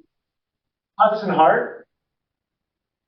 I would like to know that you would make the next board meeting open to the public. Well, it's usually in my house. Wonderful. No, I don't think, I'll think about it. We can have it in my house. Or on Zoom too. So there's also another board member being elected here soon, correct? As in tomorrow with the ballots? And so perhaps I would like meetings to be another. I am elected, they will be. Good. And perhaps there's some location Okay, discussions with a new board member. And that was a good question. I'm glad we got that one out of the way. I mean, that one is a typical one of why aren't there open meetings. Are there any other questions? I have a question. I want to circle back to what Carl brought up earlier about putting the property management services up for bid and getting RFPs and doing that. We've been with the same management company for several years. I think we can get better pricing and better service, and that we would do our due diligence by putting that out for bid. I'd like to see a raise of hands of all the homeowners. It's called. We could get more. I already have one bid. I already have one bid from an association. Yes. And I will say the board is going out and getting bids to compare. That is something that they've undertaken, and they've shopped it out to a number of different property managers. Right. See those, Saracen?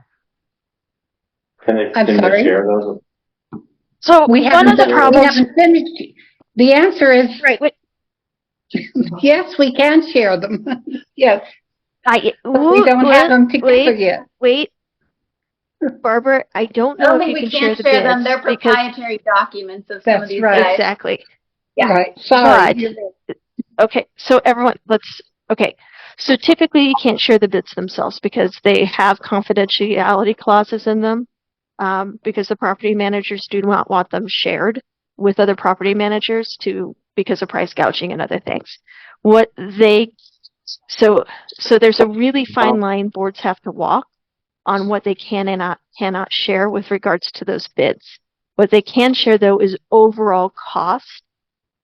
Like they can't say, for example, they're at 15% of the overall amount that gets paid out. They could say the cost to the association will be, or the cost to the association is between X and Y based on, their bid. So that can be shared. Does that make sense? Right, yeah, we need to compare pricing and services. We don't need to know the names of the companies. We just need to know, okay, here are 4 or 5 companies. Here are the lowest. Here are people that don't charge 50% for collecting fees and fines and don't have $200 fees for a fence review when other companies charge $35 or some HOAs charge $0. So I think you can do a lot of comparison without getting into sharing people's confidential information. And that would be very helpful for the membership to see. And that would be a very transparent move the board could make. Any other questions or thoughts? Alanah, I have a quick question if you have a minute. CJ. Yep. Hi, my name's CJ Cook. I live on Rose. I'm an attorney here in Bozeman. First of all, I don't think we all appreciate how lucky we are to have Alanah working for us. She's one of the best, if not the best in the Valley at what she does.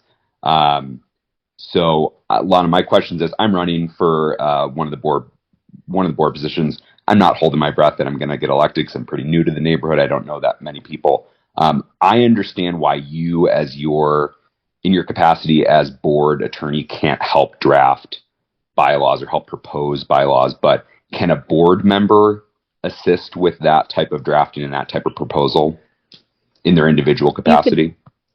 Absolutely, you could do that. And I could do it if the board agree. It will cost you if I do it, right? And so the board has to be fiscally sound and has to think about whether or not they want to have their attorney do that work to then maybe it's not going to get passed, right? And so they just have to be careful about that. But yeah, CJ, you could do that. Thank you. Well, I'd like to speak up to that, to Alanah and CJ. When I was on Cattail Creek, we rewrote our covenants and declarations. What we did was 3 of the board members went through and identified areas of concern and drafted those areas with temporary language. And then at that point, we presented it to our attorney and she went through it and clarified, cleaned up the language and such. And we actually ended up rewriting our covenants, taking it to the membership and having it approved. So it's not as daunting a task as it may seem. It does take some volunteer work and time, so whether it's by board members or other people who are willing to volunteer that time to help the board, get this done. There's us at the time that it was easier to basically redo the covenants than to ad hoc specific things, which tended to get messy when you're presenting it to the general membership. So we decided there are 2 general ways of doing it. And you're right. Your process is a great one where the board either does it or there's also the committee. And there's 2 different beginning steps that I see. One is the committee just starts trying to fix your documents, which can be more difficult. The other is to start with my standard documents that I've spent 22 years developing and litigating, and we input all of your use restrictions so they're the same. And that way you have updated assessment language, enforcement language, easements, all the insurance language, all the stuff that the only person who really cares about is myself and the very few other nerds in the room, right? And then, but we have your use restrictions. And then we start going through those and your architectural guidelines. We start figuring out kind of where you want to go from there. And that's committee or the board. And yeah, you can do that. And I'm really impressed that you guys did that in Cattail Creek. Idea. It'd be great to have that happen. I hope our board is listening to what Alanah has just suggested could happen. It's expensive, though. I just want you to know it's a hefty chunk of change, and it takes time. Right. We've talked about this, and we have a young man here on the board who is willing to start to do that. It's just a tool. I'm starting to regret what I got myself into. Yeah, you might regret it, James. That's okay. Yeah. It can really, if you guys are all open to it, the amendment process can really bring the community together. It really can. And what I look for it is a ground up, just like you were discussing, you in the community room, and I'm so sorry I did not catch your name, but it's a great place for everyone to start looking at because let's be honest, they went to Troy Benson, and Troy gave them the standard document, and the developer didn't even look. He didn't take the time to really consider what he was creating with Harvest Creek or how it would. And I find that most communities end up growing in a different direction than maybe the use restrictions really define. And there are certain things that you may or may not like about your covenants. There are certainly conflicts, as we've discussed today, and things I can't answer because it's not. And so what I see is most communities right about at that build-out point, which you're at, decide to take it upon themselves to amend the covenants. And I do have a process, and it's the door knocking process after the building up and community building process where you're all doing town hall meetings and discussing things where you get a pass. And it's not a bad idea. And James, I know, is interested in this, and that's why I got on the board, and we're going to have discussions about it. And so you are probably going to be hearing a lot from the board in the next year regarding amendments. Yeah, I think I just want to. I've asked these questions to Alanah before, like, okay, our covenants and bylaws are a mess, so how do we do it? And you know, it's quite a heavy lift, like she said. But I think, in my opinion, that's kind of the start of how to reconcile a lot of these disagreements that we're having. Is we need to get the covenants into a form where they're able to be followed without that being too big of a burden. So that's my perspective, and it's not what I wasn't done talking. And it's not something that we're going to be able to just solve right here. It's you know, I think the takeaway from this board meeting is that the board wants to move in the right direction. It's not a quick thing to do. And it's going to take effort from more than just the board to do that, or money from consultants to do that.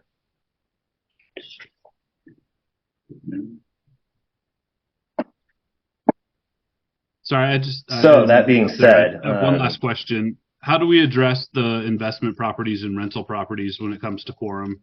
How do we deal with, you know, a PO box in Arkansas as the owner of record for a piece of property? You reduce your quorum. Yeah. You gotta. We go through. I don't know how. Actually, I don't know how you create your mailing list. I would guess part of it is cadastral, part of it's treasurer, part of it is just hoping the owners update you on it. But they do the best. I mean, the notices get sent to the record owners, but it doesn't mean that they're going to respond. Well, I'll share one experience I had that took 6 months as a volunteer here on the group. There was Oliver Street. There was a home that was an LLC home, and the people were dead. It took me 6 months to find out that it was held in New York. Somebody owned the property. It was somewhere in New York. And one of the realtors here in Bozeman was renting it. It took a long time to figure that out and to try to solve the problem because the people who were renting it were running a business from the home. And it was not a good business. So those are the kinds of things that take a lot of time. And they take a lot of effort from people who are volunteers. And we do that for your benefit. So are we able to exclude those properties from the quorum counts or not? No. No. Do we have any idea what number of properties fall into that category? Because I'm guessing there's probably between 100 and 200 rental properties in Harvest Creek. The last time I did it was 20, or looked at all of the properties that were rentals, it was about 23% of the neighborhood. Are you kidding me? So I'm not kidding. We need to find. It's huge. No, it's huge. It's huge. Because right now I have seven properties that I have the proxies for, and they're all rentals. And they're all rentals. Yeah, I did a search of people that did not live in the neighborhood and rented out their house. So we spent some time on it, I think about a year ago, and it was like 23%. It's huge. That's so do we have big any hope for a neighborhood of your size. Do we have any hope in getting quorum to fix any of this stuff, or are we just wasting our time? I think it's just going to cost a lot, as Alanah will say, in postage and copies. We did this at another neighborhood this year, and the board did all of the work themselves. Actually, Alanah did help them too, but They spent over $20,000 in postage and legal fees to try to get it to pass. The second time it did pass, I think they were closer to 30 by the time we got done.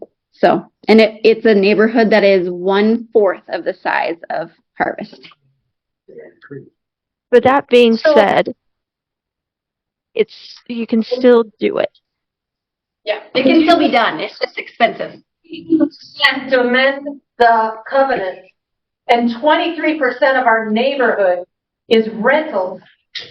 Oh my gosh, are we looking at like 83% to get the core? I mean, how could we ever do that? It seems to me a lot of our recourse to go to the legislators. No.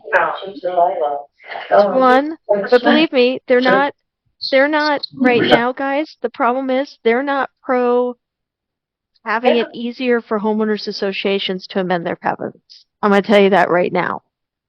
If anything, they'd make you all go away and you could never change your covenants at all because you're just going to do it to hurt people. Yeah. And so I spend a lot of my own time up there and money trying to educate them. And just so you know, I mean, CJ knows this. I ran for the legislature last time. I've got my area amended to the point where it's now my political party holds a little bit of sway.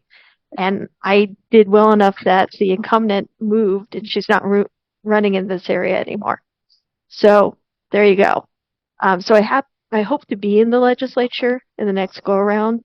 And I'm really hoping I take my experience and hopefully my patience and everything else, and I make some room to start educating them that HOAs are not a bad thing. One of the most surprising things is you would think that this would be a blue versus red thing. It's not. For example, the Hinkle brothers both live in HOAs, and they really believe in them. And so it's really interesting to hear people who understand the benefits of an HOA and protecting property values, and that you give a little bit of your freedom of property in order through your constitutional right to contract in order to preserve your property values. So it's an interesting thing, but I really think you can get this amended as long as you have committed people who are going to do it.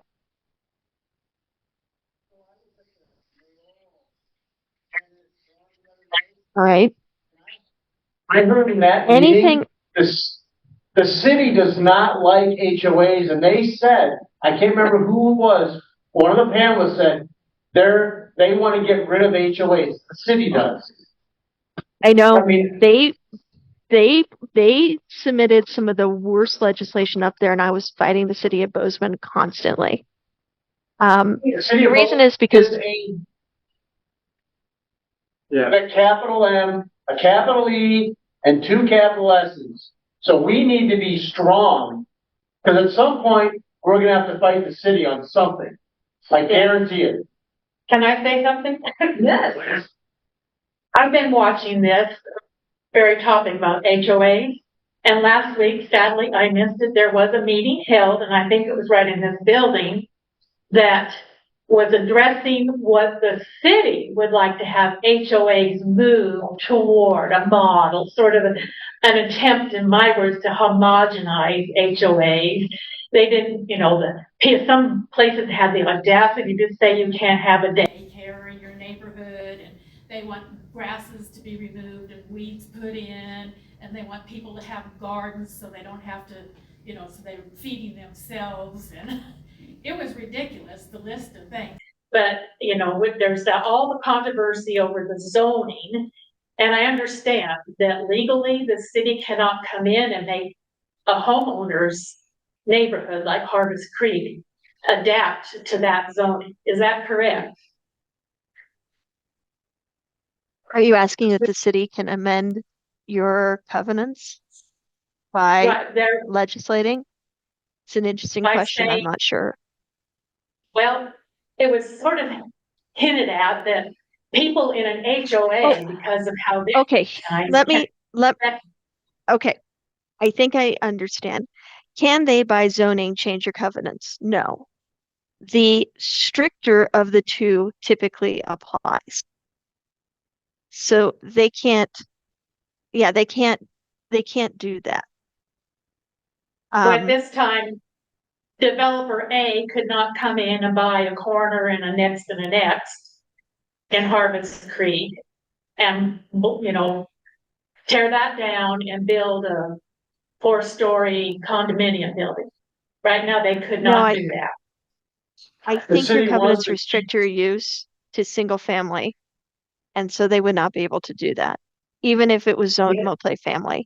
If your covenants restricted to single family, then no, they cannot do that. If your covenants do not have that type of restriction, and then yes, they could. Well, right now, we're protected from that happening. I don't know. I'd have to read your covenants. So it seems that, guys, we started this at 5. You're paying a lot of money for this, and I really do. And I know, but Barbara's tired, and I completely understand it.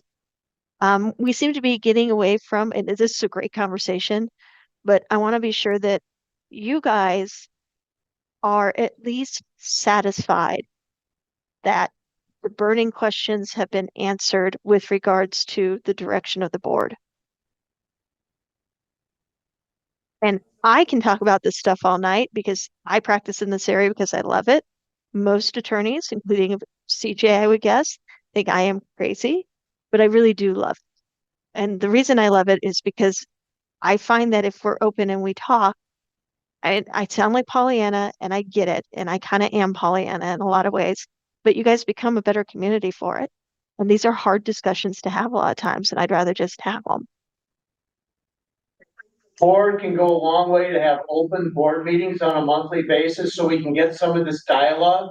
So when we get to this annual meeting, we can be really productive. And we've already had the questions back and forth, and the board can know what the community's thinking, and we can all work together. But if the board meetings aren't open, it really makes it difficult. So that's again, my suggestion is to the board to really open up those meetings, let us know when they are. We can find a place to accommodate, whoever wants to show up, so we can have this dialogue, and then this annual meeting will be really productive. Yeah, I couldn't agree more. I think, the more honesty and openness, the better, but there's also, we have to be productive and have a good use of everybody's time. But I totally take that to heart, and I agree with your sentiment.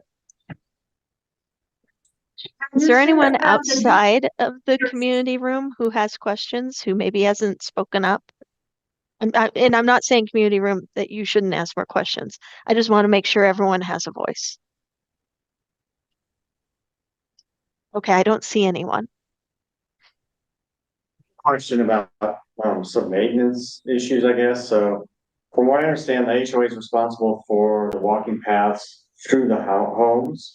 It's really the only open space that property management company is maintaining other than on Durston and Oak.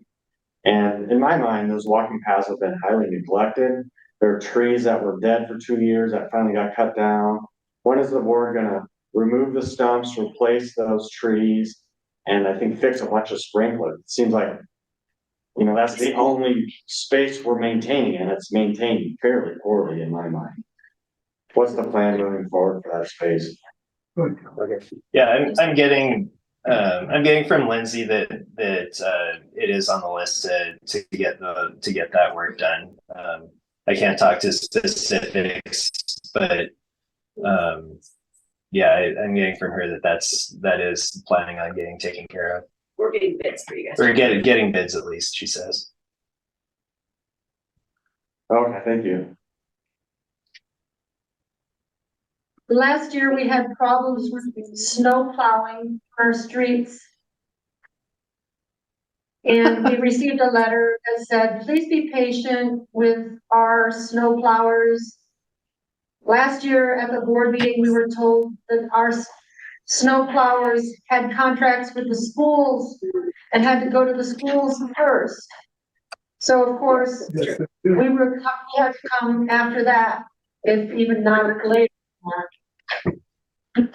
Is there a plan this year to address our snow plowing a little bit better than last?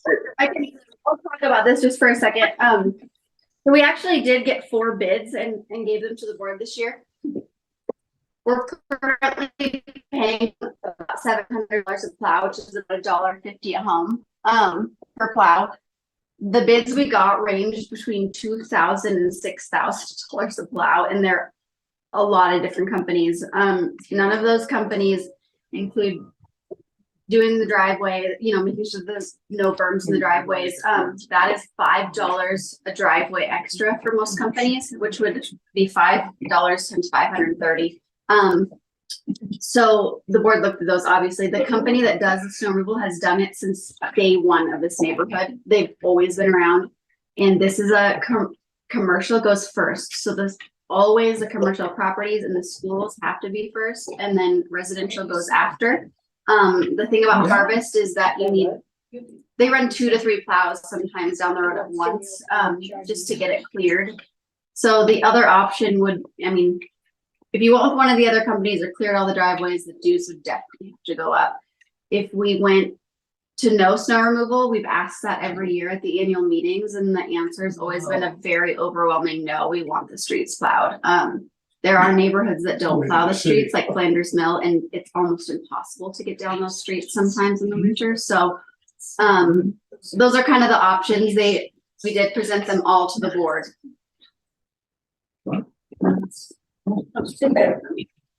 Yeah, from my perspective. Can I Oh, just go say ahead. the city is thinking of suing those associations that are not maintaining during the winter, because on their plats it says they will maintain the streets.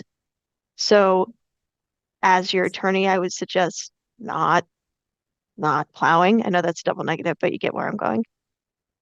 We should plow. Absolutely. Look out in the city. We should plow. City also says that you're not allowed to plow in driveways if you're a third party. How are we going to address that? So from my perspective, I did some thinking about this, when I first moved in here 5 years ago or so. And if we wanted perfect snow plowing, our dues would go up significantly. And I just don't think that people in general will be on board with that. It's not perfect, of course, but it's cheap. Right. Relatively cheap. Well, and all these strong young men can go out and mow the, and they can shovel. Concerning plowing, I live on the park, and I snow blow my driveway into the street, and then I snow blow the street because I parked some cars on the street, and I know the plows, they berm it in, but I move my cars and I snow blow it all off the street. If you drive in front of my house in the winter, like the student drivers do, they come and practice parallel parking in front of my house because they know the curbs are always exposed. So we can't just pay to fix this problem. As homeowners, we need to do our own jobs. So I'm here to tell everyone listening to this meeting and sitting in this room with me, you need to do what you're supposed to do in this winter. Shovel your driveway. Thank you. Thank you. Thank you. And my grandkids come and do that for me. So thank you. It's a lot of work. It makes our community nicer. Thank you. And that being said, when we nicely ask them, there are times that the berms are crazy and it's how they're driving. And they've been really good about going out and getting those people that do call us. Just, we do have elderly people. We have people that have to get out in a timely manner and things like that. And, the plow company is helpful in that way, that if they do something to create an exceptionally large berm, they've been good about going and helping. They do. On a case-by-case basis. And just, call our office, nicely let us know what happened, and we'll get in touch with them. So it works to talk to them yourselves when they're driving by. I've done that so many times. I wave at them, and it's all about relationships at the end of the day. So as community members, we need to participate with each other so we can make this work. I think the cheap snow plowing option is the best, and each homeowner needs to do a little bit of work. Thank you. But then there's the rentals. and the renters are not doing due diligence, and they could care less. Yep. Yeah. That's where we would probably need to let the board know that we would like those places fined. Okay. Yeah. Input. That's a big note. There's the baby. What do you mean it's a big? Okay. So What do you mean? go ahead if there's more input. We're waiting to hear your response. Oh, about fines for not shoveling. For the Do we have renters that? that are, We don't do that. we have 20 rental properties, and a lot of them don't care about it. Yeah, it's an issue for sure. So since we're only through every other week, because that's our contract, if you notice somebody that's not plowing, just let us know. We have a literal full-time drive-through gal. That's all she does. So all day, every day, she's driving around and sending notices. So if you notice a driveway, let us know. The other thing that is much more effective than our $25 fine is calling it into the city. They actually did issue fines in Harvest Creek last year, and people thought it was us, and they were really mad because they're between $300 and $500 per offense. So the city code enforcement does really care about that, and their fine is way more teeth than ours does. So, but we're here to serve you guys. So if you notice a driveway or an apron there that's not plowed, let us know, and we're happy to send them a notice.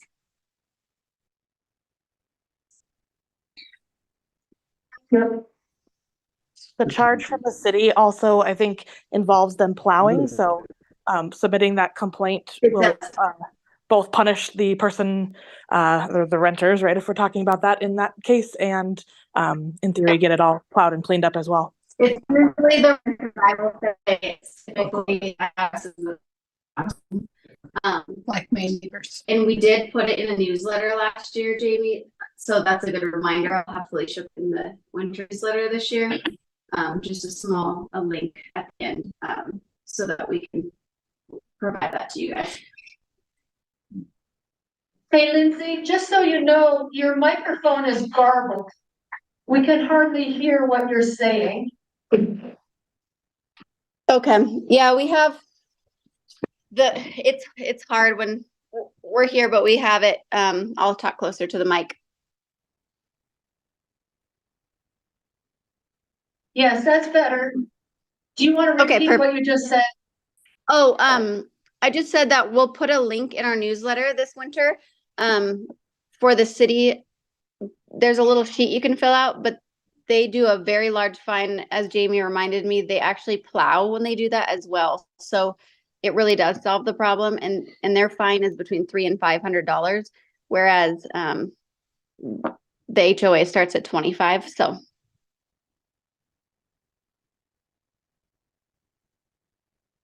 Yeah.